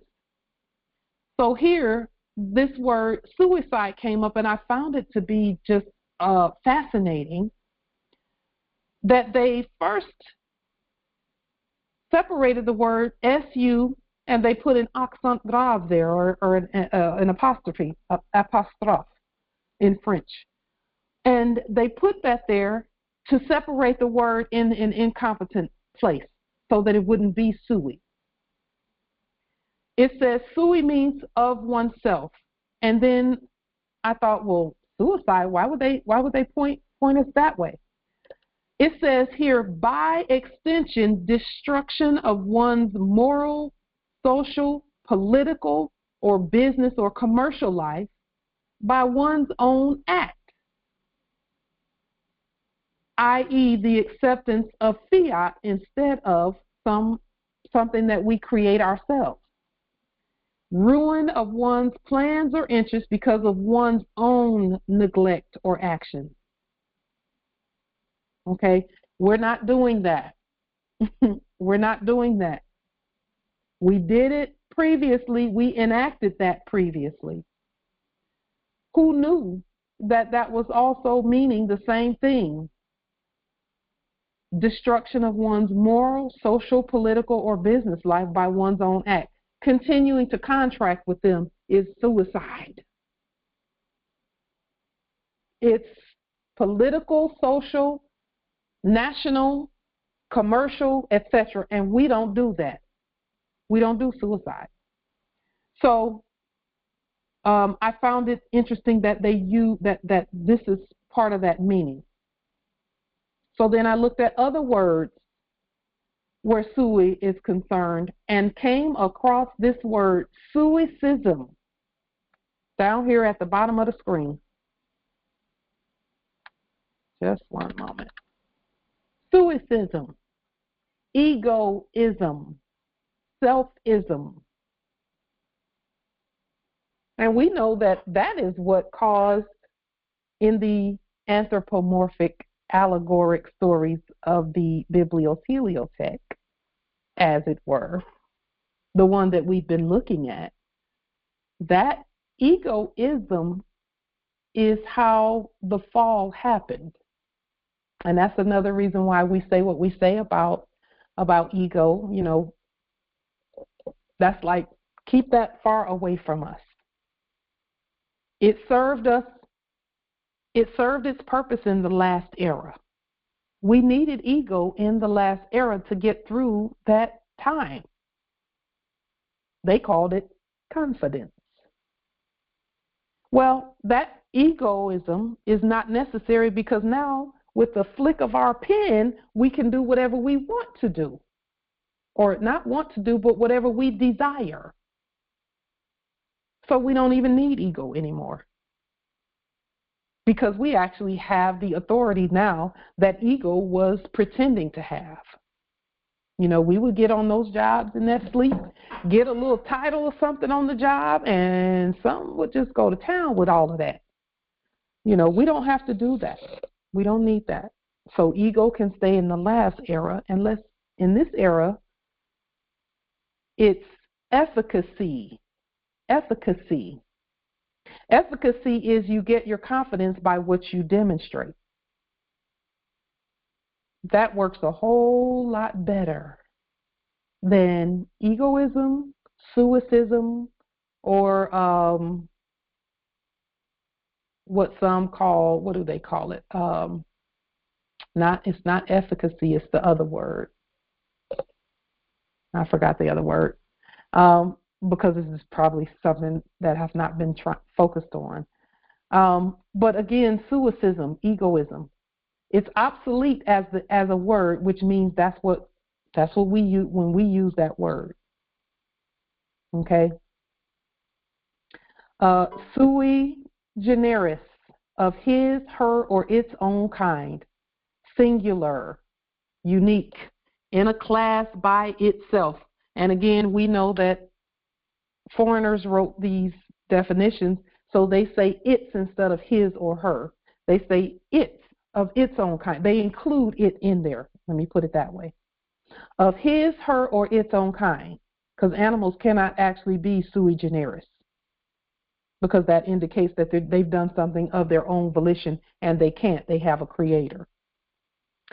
And so some say they're sui generis, but then they're mixing and mingling and doing all types of crazy commerce. And it's like, okay, that's not sui generis. And again, this is not about division. It's about we need to come together. The Moors, in order for the rest of the earth to come together, we have to do it first, because they take their cues from us. Sui juris, in his or her own right. Now, what I just said about these definitions, they didn't say in its own right. Up here at sui generis, they say of his, her, or its own kind. Here, they already know, and it cannot do anything of his or her own. In his or her own right. In law, legally competent to manage one's own affairs because of legal age and of sound mind. What sounds are in our mind? The right words, jurisdiction. Okay? So when we say sui juris, we're stating that from the lawful and the legal perspective, and that's why the processes are so important. We get to write the process for our nation because we can. We are the government. We're the Congress. We get to write that. Sewage, a drain of filth, which is another word for sewage. But that's the word we used, sewage. And then the word frank. So that's a brief discourse on the word sui. So then we're saying once, of oneself or of one's own, sui, or Swiss, Suis, and then franc. The franc, an obsolete French coin of gold or silver. And again, whenever they say obsolete, that means it was ancient and before the time of any foreign interloping. Okay? When they say obsolete or archaic, then that means, okay, that's what the Moors meant for it to mean. Then the word franchise came up, and the reason this word is important is because of what they said about the word franc. Franc actually means free. Freedom, liberty from franc, free. Freedom from restriction, servitude, etc. A special privilege or right granted by the government as to be a corporation, operate a public utility, etc. This is very important because the utilities are our franchises, not that of any corps. Those are our corporations. They're living corporations, not dead ones. And that's why the Swiss franc piece is going to be so important because, again, they already know what this means. They know what all of this means. And I was looking at that whole corporate situation, looking in the funny mirror to see what's going on in there because we get a lot of information from the funny mirror. And in the funny mirror, a lot of those who were using fiat, such as those in the quote-unquote Eurozone, you know, the European Union and all of that, they've all started switching that fiat out and euros out for the Swiss franc because they say, well, at least it's partially backed by gold. They're trying to change over, quote unquote, U.S. dollars, etc. You know, and that's not a real U.S. dollar. Again, a Federal Reserve debt note is debt. So this right here tells us the language that we use, and it kind of affirms what we know in our spirit about the printing of Swiss francs.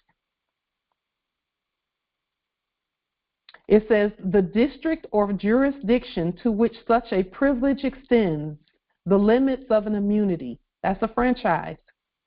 Okay? The right to vote. We don't vote in a dead corpse system, but we do vote in a living system. So we vote by our affidavits. So when you're talking about public utilities, not public services, we get to state that you are a franchise of the Moors, and we do that by court action, and we've already done it. We've already said that. We just have to continue speaking the proper language. It says franchise and asylum.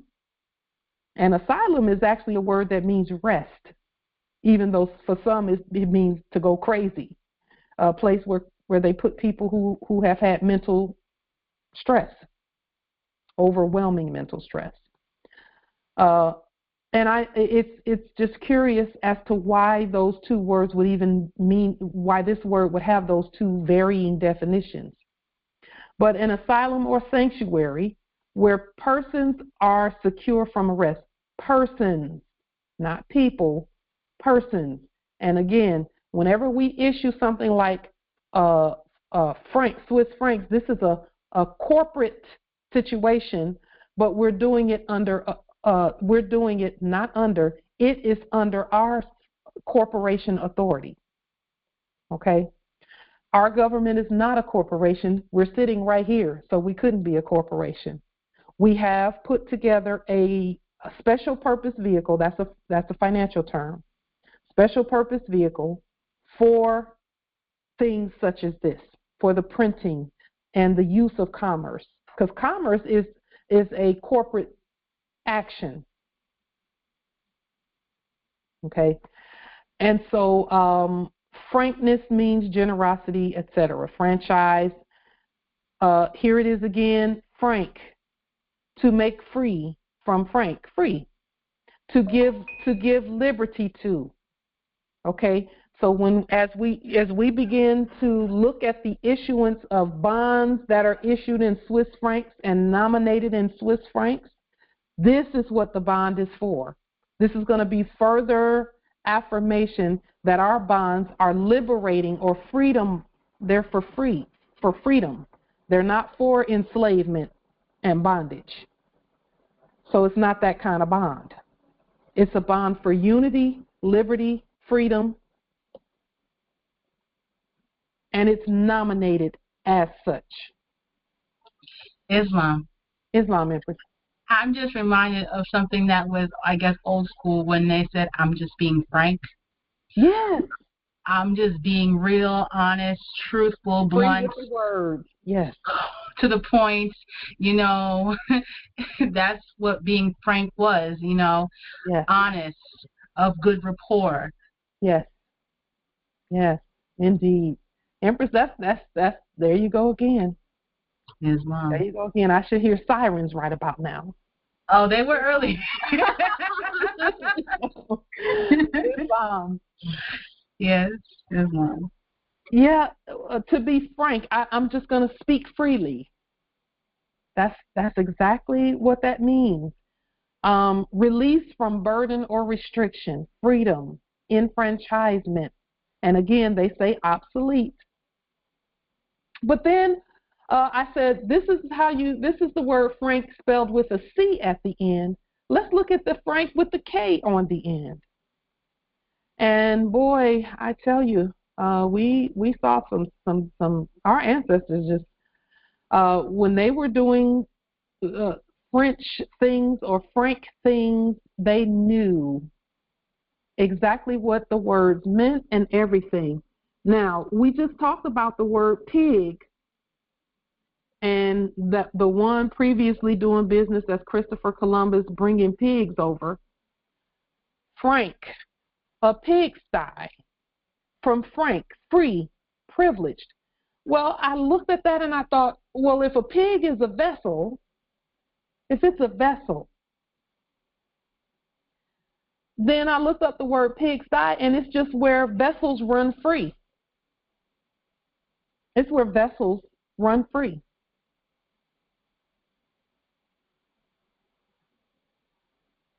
And so, yes, we are free vessels, but we're not empty vessels. We're full vessels. We have the spirit of our ancestors within us. And that's the difference between the pig and the sovereign. Okay? So when let's go on a little bit further. I was going to go into a little bit about Christopher Columbus bringing vessels over here, or wherever he took them, rather. Not here, but wherever he took them. Frank, to shut up in a sty or frank, hence to fatten. Okay, that means to fatten. When you even look up the word fatten, it's going to say to make prosperous, to have an overabundance of. Okay. Frank, free, more of the same. Free, at liberty. There it is, Empress. Open, ingenuous, candid, free in expression, in expressing what one thinks or feels. Frank. Liberal, generous, not niggardly. I'll just let that sit there. It's rare. It says rare. Rare, obsolete, and archaic is what we meant for the word to mean. Okay? And we don't need to go into who the real niggers are and all of that. We don't have to go into that. We know that has nothing to do with the Moors. Black, African American, Negro, colored, has nothing to do with us. Nothing to do with us at all. Free, without conditions. They say obsolete. Unrestrained, free from reserve, free from disguise, free from guile, clearly evident, plain. And here it says, this one is really important too, Morris, because this whole process is also going to bring about another part to the postage situation. Frank, to send mail free of postage, to mark mail so that it can be sent free, to make easy the coming and going of a person, allow to pass free of charge, to free, release from, exempt. And this is another reason why we're saying, okay, we're going to nominate bonds in the Swiss franc, and we're also going to print postage in Swiss francs. Okay? And it's going to say Swiss francs. And that would mean that the postage is bonded, it's insured from the public treasury. It's and now let me say this too, that at some point we will begin to travel using the Swiss franc. And yes, we will exchange a certain number of Swiss francs for that travel document, not travel document, but for our travel among us, okay, and among our system, because our system is a universal travel system. And when we give the Swiss francs, it's going to, again, affirm who we are and how we travel. Because as you know, the post office is a travel agency as well. Okay, we're not talking about postal service. We're talking about post works, post office works, because that's public too. You know, this made clear to me about when I heard a hybrid say that he had mailed himself around the place and he was able to travel without using fiat, because he was trying to do what we're doing now.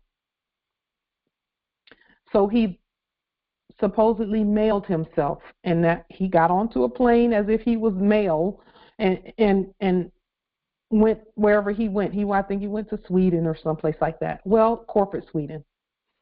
Well, he was doing that while we were in our sleep.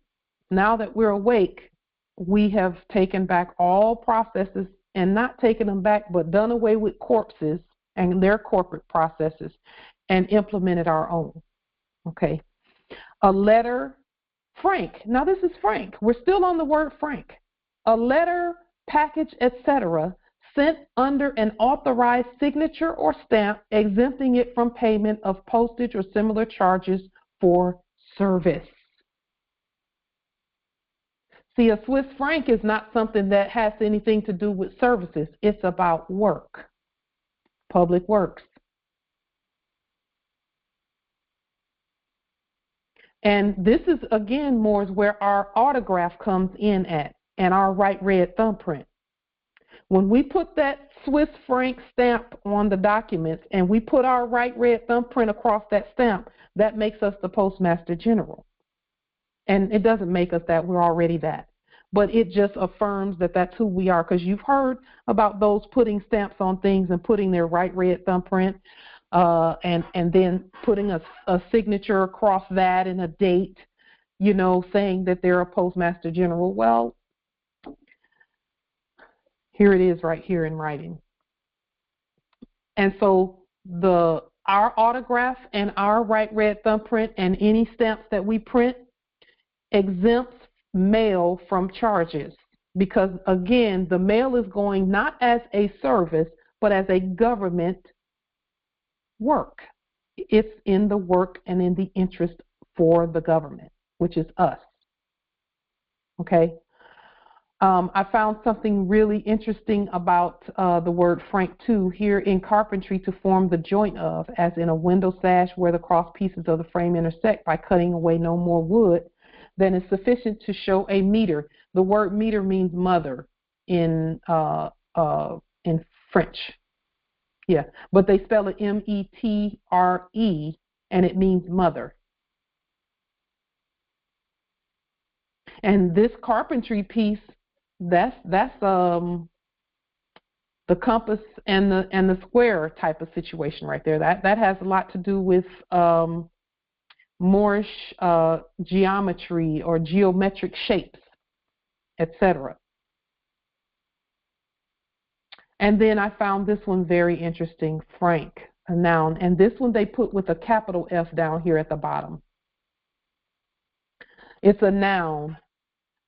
And this one they put it as Franca, F-R-A-N-C-A, a member of the Germanic tribes that established the Frankish Empire, which at its height, beginning of the 9th century A.D., extended over what is now France, Germany, and Italy. That would be the Vatican, etc. Any native or inhabitant of Europe, especially Western Europe. This is a term used by Muslims and Greeks. Muslims and Greeks. That's what we called people and things in the Frankish Empire, which means if we're using those terms and we put those terms in place, then we created it. Okay? So yes, it is Masonic. Yes, it is. Indeed. So, and then, I just went down a little further, and here, Franc Almoine, which is a French word, Franc Almoine, it literally means free alms. Alms means money, free money. In English law, a tenure by which a religious corporation might hold lands given to them and their successors forever on condition of praying for the soul of the donor. Yeah, there it is. I had to. There it is. Yes. Empress, that's something when you start, especially when you're talking about back to the beginning of our conversation about Christian mysticism and the Moors being the God, because we're actually now viewing things from our God perspective. Whereas in the previous era, we were taught in our sleep to look up and see what God looks like up out there somewhere. Now we've switched, and we the gods are looking at what we create and what's happening. And that is why religious corporations, especially now, if they want to be on the land, they're going to have the right Christ up there. They're going to have the right Christ up there, okay? Literally the right Christ up there, or else they can't be on the land, because you cannot hold lands if you're not praying to the right Christ. Frank Chase, in law, a free chase. Frank means free, again. And then I thought this was interesting because we know the story of Frankenstein is the story of the Moors. Any person destroyed by his own creation or invention, and we're not destroyed, we're sitting right here alive and doing better than ever. Any person, though, when they talk about persons, again, you're still talking about commerce and things like that. Anything that becomes dangerous to its creator. Okay? And again, we're not afraid of anything or anyone. Our creation is subject to us, period. But if we did not know they were subject to us, we could be in danger. But now we know. And so we cannot be destroyed by anything or anyone outside of ourselves. And we're not going to destroy ourselves. We know that. We actually can't be destroyed, really, honestly, because there never was a time when we were not. So franker, one who exercises the privilege of franking mail or freeing mail. So we could call ourselves handers and frankers because we free the mail. Now, frank fee, in English law, freehold, a holding of lands in fee simple. This is what the Moorish Science Temples of America have been talking about when they talk about the estate is fee simple and things like that. And again, we're not bashing anyone. That's one of the precepts that they speak about on the public record is having or holding the estate in fee simple. Okay, we have a tendency to edit the language according to our liking, and not just according to our liking, but according to our will. And so we say things a little bit slightly differently, but those are still our brothers and sisters when, upon the fullness and the waking up and coming out from under the United States Corporation Company, the dead one. So, and I'm not saying all temples are that. I'm just saying that for those that are. Okay, we honor the Moorish Science Temples of America, in particular the de jure ones. Frank firm, free. In English law, freehold tenure at a fixed rent. So just because it's free does not mean a rent can't be fixed on tenants with the frank. And so again, things are not necessarily just going to be free. Okay, there will be an exchange. For where tenants are concerned. Free, not under the control of some other person or some arbitrary power. Able to act or think without compulsion or arbitrary restriction, having liberty, independent. And again, this is the word free, not under control of a foreign government. That's free. And I will tell you this, Moors, this is the first time in our lifetimes that we have not been under the control of a foreign government, and we actually never were.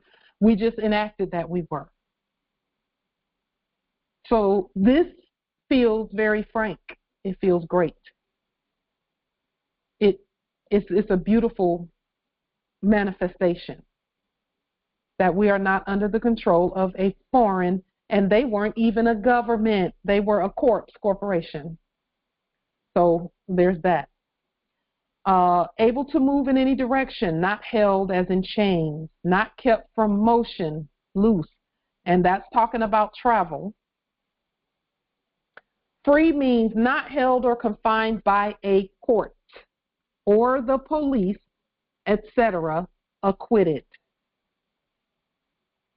That's why our courts are so important, because guess what? Our courts are the only courts that could have freed us. No other court can free us. They are under obligation. And they're not even real courts. Not held or burdened by obligations, debts, discomforts, unhindered, unhampered. And again, we're talking about our Swiss franc. Okay? More of the same, able to choose for the self. Not itself, but the self, because it cannot, there's an it, if it's something calling itself an it cannot choose for itself. Only we can. The living. Not restricted by anything except its own limitations or nature, and nature being us, the natural people.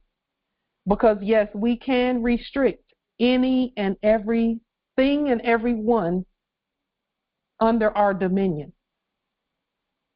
Okay, so that's the only caveat to calling yourself free if you are not the government, the Moors. The caveat is you're free until something is said or done, and we're not in the business of taking freedom from anybody, but there are some actions that we say that's not a natural action, so that can't be done, or else you will not remain free, and again, those that are under our dominions. Okay, because there's protection in that. There's protection in that. Okay, free without cost or payment, gratis, as a free ticket. Free, exempt from certain impositions as taxes or duties.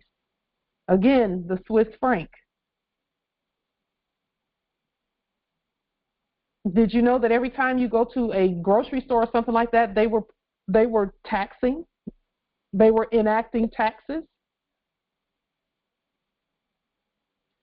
Free also means not united or not combined, as in not united with the dead or not combined with the dead. Okay? Free, favoring. In phonetics, designating a stress whose position varies in inflected forms of the same word. Free. That means that when you change the pronunciation or enunciation or enunciation of a word, or how you pronounce it, and you stress it differently like we do in ancient English, when we write things, we write them differently, that means that that's a free language. Okay? Now, again, free church, a church in which the sittings are free of charge. Did you know whenever you sat in a church that was a commercial corporate church, you had to pay to be there? That was not free of charge. You were charged every time you sat there, and when they passed that plate, you pay your charge, your payment.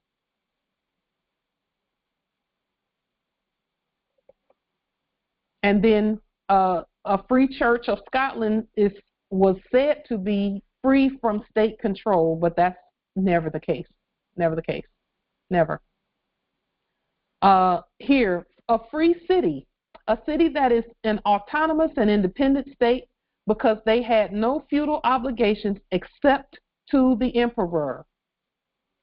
And emperor is written in all lowercase letters, meaning the Moors. The sovereign emperor. Coinage. Now this is important too. Coinage Act of 1792. The system by which a government is legally required to coin for a person, either free or at cost, any gold, silver, or other specified metal that he brings to the mint.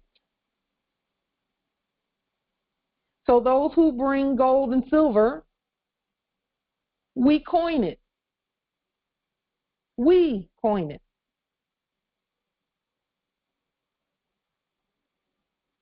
We're getting there. We're getting to that point right there. We're moving in that direction right now. We're actually already there. So pay close attention to this free coinage piece right here. Please pay close attention to that because that's coming soon. Okay, from our perspective, coming soon. Free company, that's a company of mercenaries who they go to wherever they're hired, whoever hires them.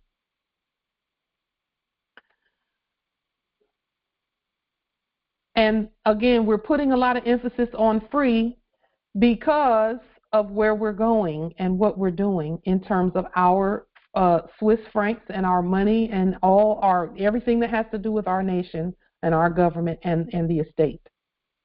Free from or of. That means, now this is where they would say that the word of means without. Here it is right here. Free from or of, lacking, without, released or removed from. So if you're free from the United States corporation company, the dead one's capitalism, that means you are without their capitalism. That means you don't have anything to do with it. You exist outside of it. Okay? But you would have to look up the word free in order to see that the word of means without. You couldn't just look up the word of because they're not going to tell you, oh, it means without. A lot of times they don't. Sometimes they do.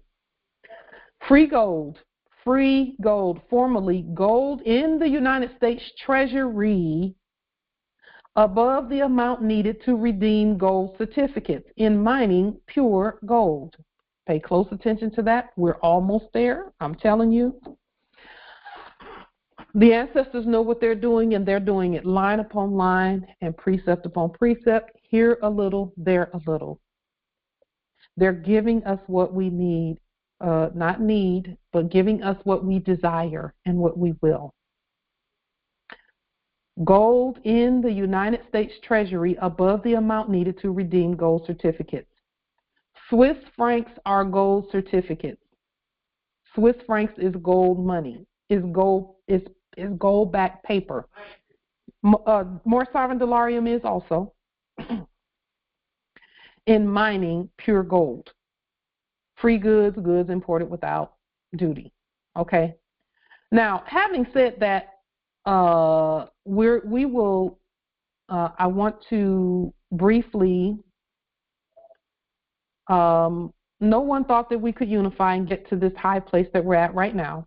We need to make some changes, though, to the constitutions that we've been reading. And you might say, oh, no one can change the Constitution. Yes, we can. We wrote it. We wrote the original. But these changes are something, as we do what we're doing, the ancestors are really, yes, duty is also a tax, Empress Rosetta. We're taking it step by step, okay? We are the fastest growing ancient empire since time immemorial, and for this we are grateful. And really, we've always been, okay? When you place your capital with your nation, others cannot use it without your permission. And again, that's the all caps name. You place that with your nation. That doesn't go out for fake courts and fake this and fake that to use. And at some point, we may even vote to retire the all caps. But we're doing it line upon line and precept upon precept. We're taking the precepts back and looking at them and exercising them and demonstrating them, and then when it no longer serves us, we set it aside under our protection and so that no one else can use that. Okay. But we have to overstand it first. Okay, and overstanding comes by using it. So with this in mind, there are some very important parts of the Constitution that we have to update now that we've implemented our ancient creditor system. Yes, we have the authority to change our Constitution. I hereby propose that the following statements be changed as follows. The Article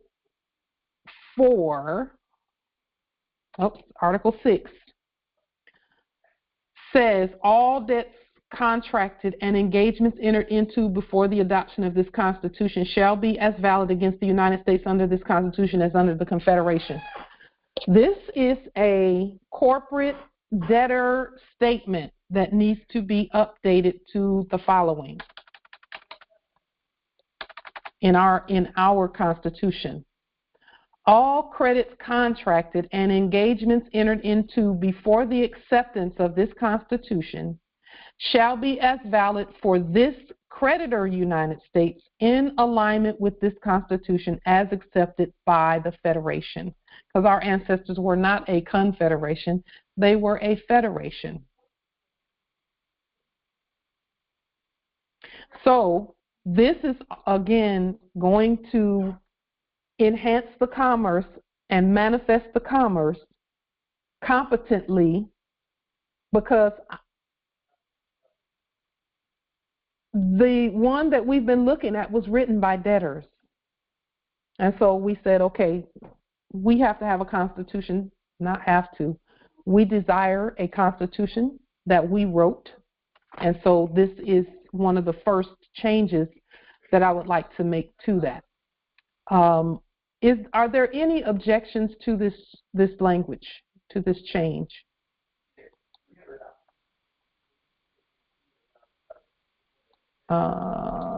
Just one moment. Are there any objections to this change? Okay. All in favor of this change, if you would please state for the record your affirmation with this change. Islam, Angelica Yvette Giles Bay, New York Territory, yay. Islam. Islam, Rosetta Rashida McCallum Bay, El Khalifa Territory, yay. Islam. Empress Aisha El Bay. Michigan Republic, yes. Islam. Islam. Kahusia Jehuti by N. Will I Am Shu El, Manhattan Territory, yay. Islam. Islam. This is Kate Tum Ahad El, Pittsburgh, Pennsylvania. Yay. Islam. Thank you, nobility. Islam. Islam. Islam. Akil can be easily L from Philadelphia Territory. Yay. Islam. Islam. Konsul Khatib Ang Bay, UK Territory. Yay. Islam. Islam.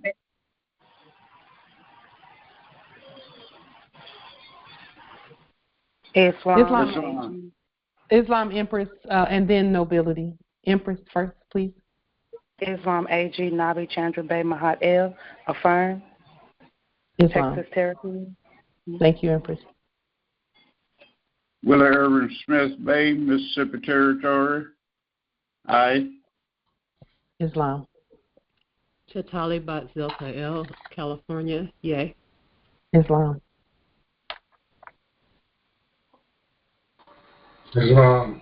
Mississippi Bay, Memphis, Tennessee. Yay. Islam.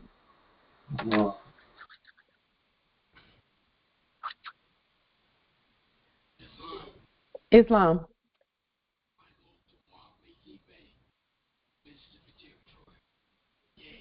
Islam. Thank you, Justice Dumois. Islam. Islam, nobility. Freeman from Maryland Territory. Yay. Islam. Thank you, nobility.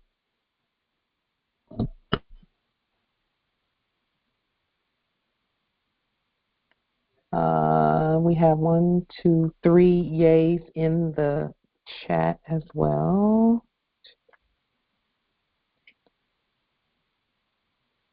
And Justice Pauline Denise Ritchie, also Light Tajiri Bay, yay. Islam, we have more in the chat. Okay. I believe we have a unanimous yay on that change to the Constitution. Changes to the Constitution are very serious matters, and it does require our stating it on the public record and all of that, so that when people see the Constitution that we continue to create and upgrade and all of that, that they're not confused or anything, that this is not something that, you know, is random. It's not random. It is actually planned, voted on, calculated, and approved by and affirmed by this government. There's 2 more changes that I would like for us to address, because we've been looking in the funny mirror at these things. And it's been written from a debtor perspective, and we're not debtors, so we can't even relate to that in that manner. You know, when I see the word debts, I'm thinking, who are they talking about? Okay, over there. Article 1, Section 8 says the Congress shall have power to lay and collect taxes, duties, imposts, and excises. Just one moment. There is a little bit of something somewhere. Okay.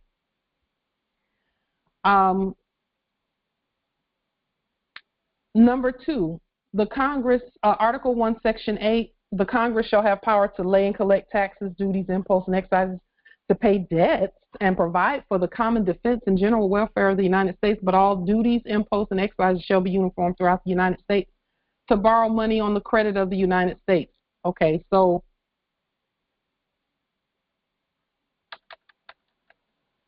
here, this is the change, because that was just not suitable for our nation. The Congress shall have power to lay and collect taxes, duties, imposts, and excises, to issue the credit and provide for the common defense and general welfare for the United States. But all duties, imposts, and excises shall be uniform within the United States, to lend money on the credit for the United States, because we are the lender and not the borrower. Okay, so all we're doing is fulfilling ancient prophecy that says that we will be the head and not the tail. We'll be the lender and not the borrower. We're just looking at what needs affirmation by the people, by the Congress. And then there's a third change that says, no state shall enter into any treaty, alliance, or confederation, grant letters of marque and reprisal, coin money, emit bills of credit, make anything but gold and silver coin a tender in payment of debt, pass any bill of attainder, ex post facto law, or law impairing the obligation of contract, or grant any title of nobility. So this one we may I would love to hear what your opinions and your statements on this particular change. All original indigenous Moorish states shall enter into treaties, alliances, and federations. Grant letters for marque and reprisal, coin money, because our money is going to have to be coined, and the states can do that. Okay? Because when we're talking about states, we're not just talking about states on this landmass. We're talking about states earthwide. Because remember, the states united is United States of Africa, United States of Mexico, United States of South America, United States of everywhere. So when we talk about states, we're talking overarching. Okay? Emit bills for credit, because we have the credit, no one else has that. Make all natural living things to include gold and silver coin a tender in payment for credit. And so, you know, crops and things like that, that's credit. Land is credit. Pass bills for attainder, ex post facto law, and law impairing the obligation of contracts, and all states can issue laws impairing the obligation of contracts, and grant noble titles. Titles include the titles of consuls, attorneys, in fact, etc. And again, we're just doing that for each other, not for any foreign matter. This is our states we're talking about. We are not talking about any foreign states at all. We're talking about the Moors and this state. Okay? And we're all consuls and attorneys, in fact, and all of that anyway. Okay? We're the all already. And that's part of those 40-something documents that we put on the public record with the president. All of that, believe it or not, any title like that is a title for nobility. That means that you have special powers and privileges and things like that. Well, you know, then we have our ancient noble titles. And our ancient titles for nobility are the El, Ali, Al, Day, and Bey. Now, those are from a different perspective than these titles of, because remember, they were claiming to be Esquire and all of this kind of stuff. They're none of that. Those are not titles that they should be carrying. You know, so those never should have been granted to any of them. So all in favor of these two changes. These are the final two changes for, you know, for up to now. Are there any objections first? Are there any objections to these changes at all? Or comments on them? Islam. All in favor, if you would please, of these two changes. We just want to get this vote on the public record. Please vote at this time. Islam. Islam nobility. Take to mind L in Pittsburgh, Pennsylvania territory. Yay. Islam. Islam. Angelica Yvette Dobbs Bay, New York Territory, I affirm. Islam.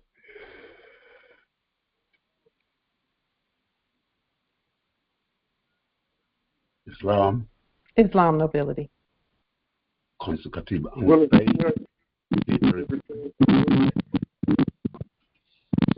Justice Consul, Justice Willie, if you could hold for just a moment and let Justice Consul speak, I want to be sure we get his vote. Islam.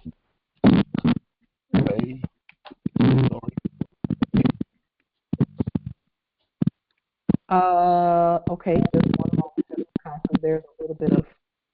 Okay, go ahead, Justice Consul. One more time, please, for the record. Islam. Consecutive Anglais, UK territory. Yay. Islam. Thank you, Justice Consul. Justice Willie. Willie Smith Bay, Mississippi territory. Aye. Islam. Thank you.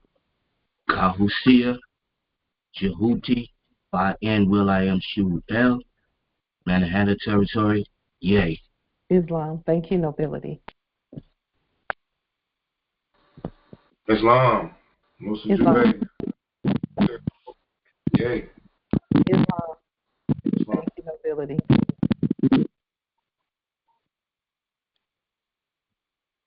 Islam.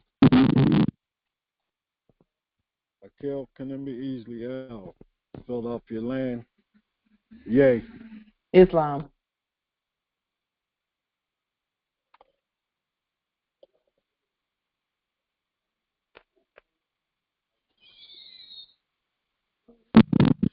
Islam. Islam. Rashida McCowan, J.L. Khalifa Territory, yay. Islam. Is your number a 662 number?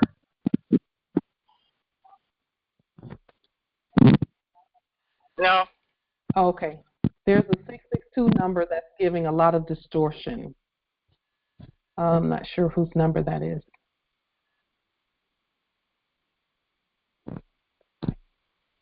Okay. Light Tajiri Bay, I affirm as well. Islam. Islam nobility. This Morpheus Freeman Territory, affirm. Islam.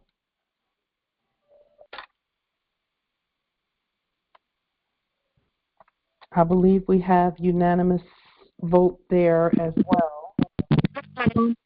Islam. Islam. AG Nabi Chandra Bay, affirm. Oh, I ain't gonna never get in now. Wait a minute. Empress Nabi? Islam. Okay, go ahead with your vote, please. Affirmed. Islam, thank you. Empress Helen Crowder L.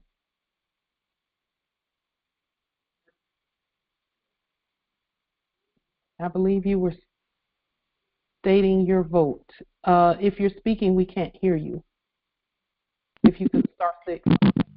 This is Empress Helen Crowder L. Okay. Islam, Empress, that's the line where the distortion is coming from. Empress. Okay. Yeah, it may just be the connection. It could be, it could be like that. Oh, okay. Yeah, Islam, Empress. Thank you. You're welcome.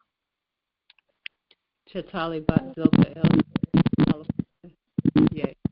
Islam, thank you.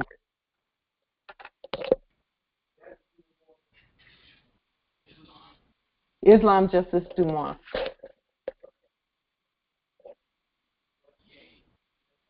Islam, thank you. Okay. That is another unanimous vote for these changes to the Constitution. We're putting this on the public record. This is the will of the people regarding these changes. We are not debtors, we are creditors. And for that, we are grateful. I have Islam. Oh, I just want to make this statement that it is affirmed for the simple fact that the dead could not make any of these things that we are stated in the living. So they had to come from the dead and act as the dead, and we had to state it from the living perspective because we are the living. So the language must be changed, and we have changed it. Yeah. Yeah, it has to be. Thank you for that, Empress, because, and we do see you in the chat here, those who voted in the chat as well. Yes, thank you for that, Islam. Yes, we see you in the chat, Islam. Thank you for that. It is unanimous. So these are the things that were, I don't want to say overlooked in the past in terms of, all these years since from 1913 to now, or from 1871 to now. These things needed to be put properly stated on the public record. In looking at that whole Constitution, I just realized that the whole thing really does need to be updated to fit who we are. We're not debtors, we're creditors. So why keep talking about debt? We can't even make debt. We can only issue credit. When we give someone something and they give us something back, we've given them a credit that they can turn right around and use to get something else. And then on our books, it's a credit to our books that we gave that to them. That's the difference between gold backed and nothing backed. So we have to change the Constitution to, I actually ran out of time in looking at it thinking, this whole thing has to be changed, you know. And so we'll just introduce different parts of it over the next few days and weeks and you know, as we agree on the changes, and then we'll implement further. Because again, the Constitution is how the Treasury is accessed. And see, even people quoting the Constitution, you know, myself included, whenever I would quote the Constitution previously, and when I say previously, I'm talking in our sleep or looking at it, it was a debtor instrument. No wonder they kept issuing debt every time we said that in our sleep. So they knew when we woke up that after a while, the scales were going to fall off our eyes and we were going to be able to see that these changes need to be made. So with that being said, is there anything further? Have we gotten all of the matters that we need to get forth?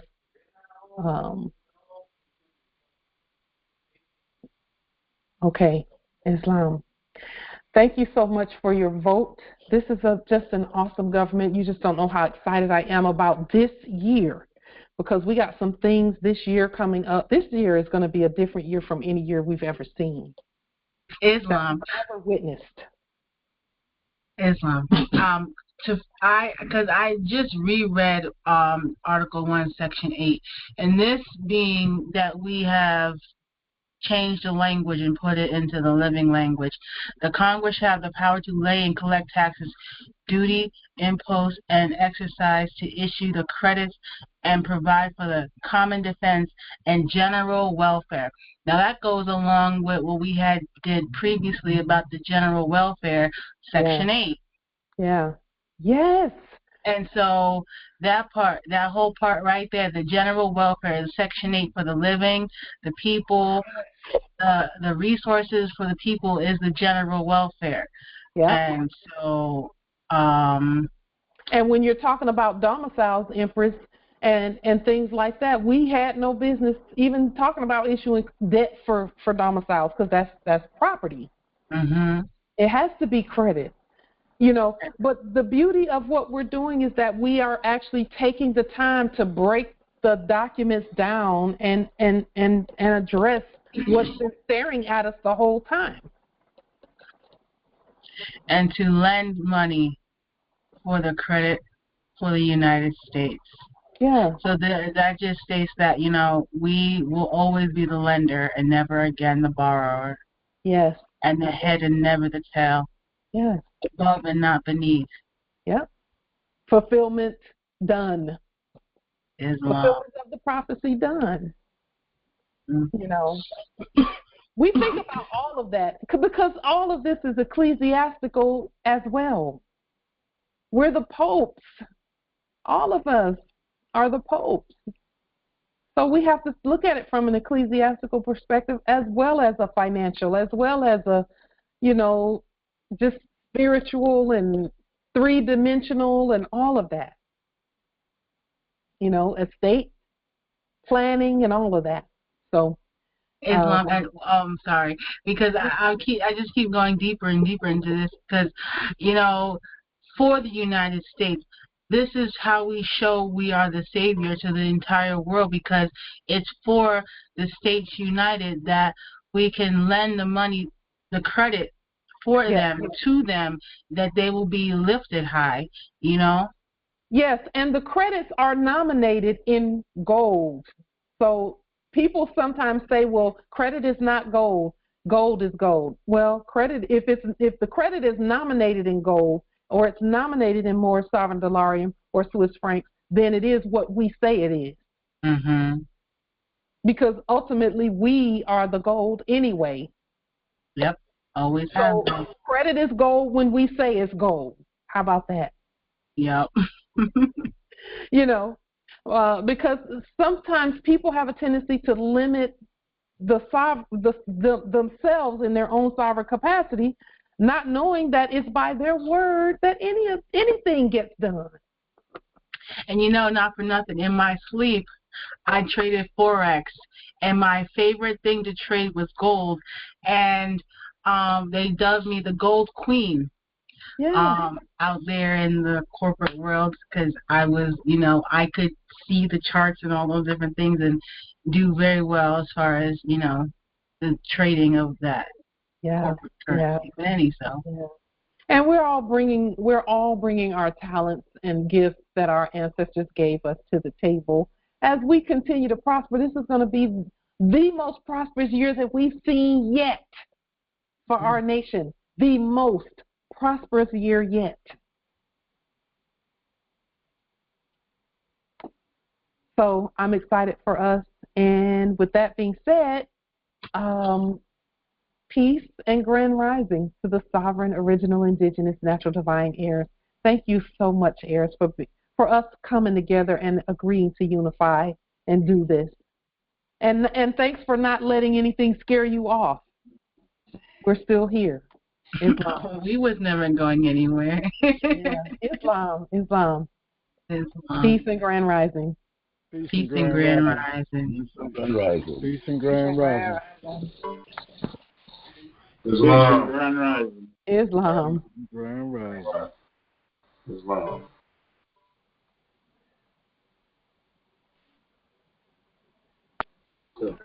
Grand rising. Islam. Gratitude, peace, and love. Islam. Thank you, Empress. Mm-hmm. Thank you, Noble Darius. Thank you. Peace and love, Empress Shea Marie. Islam.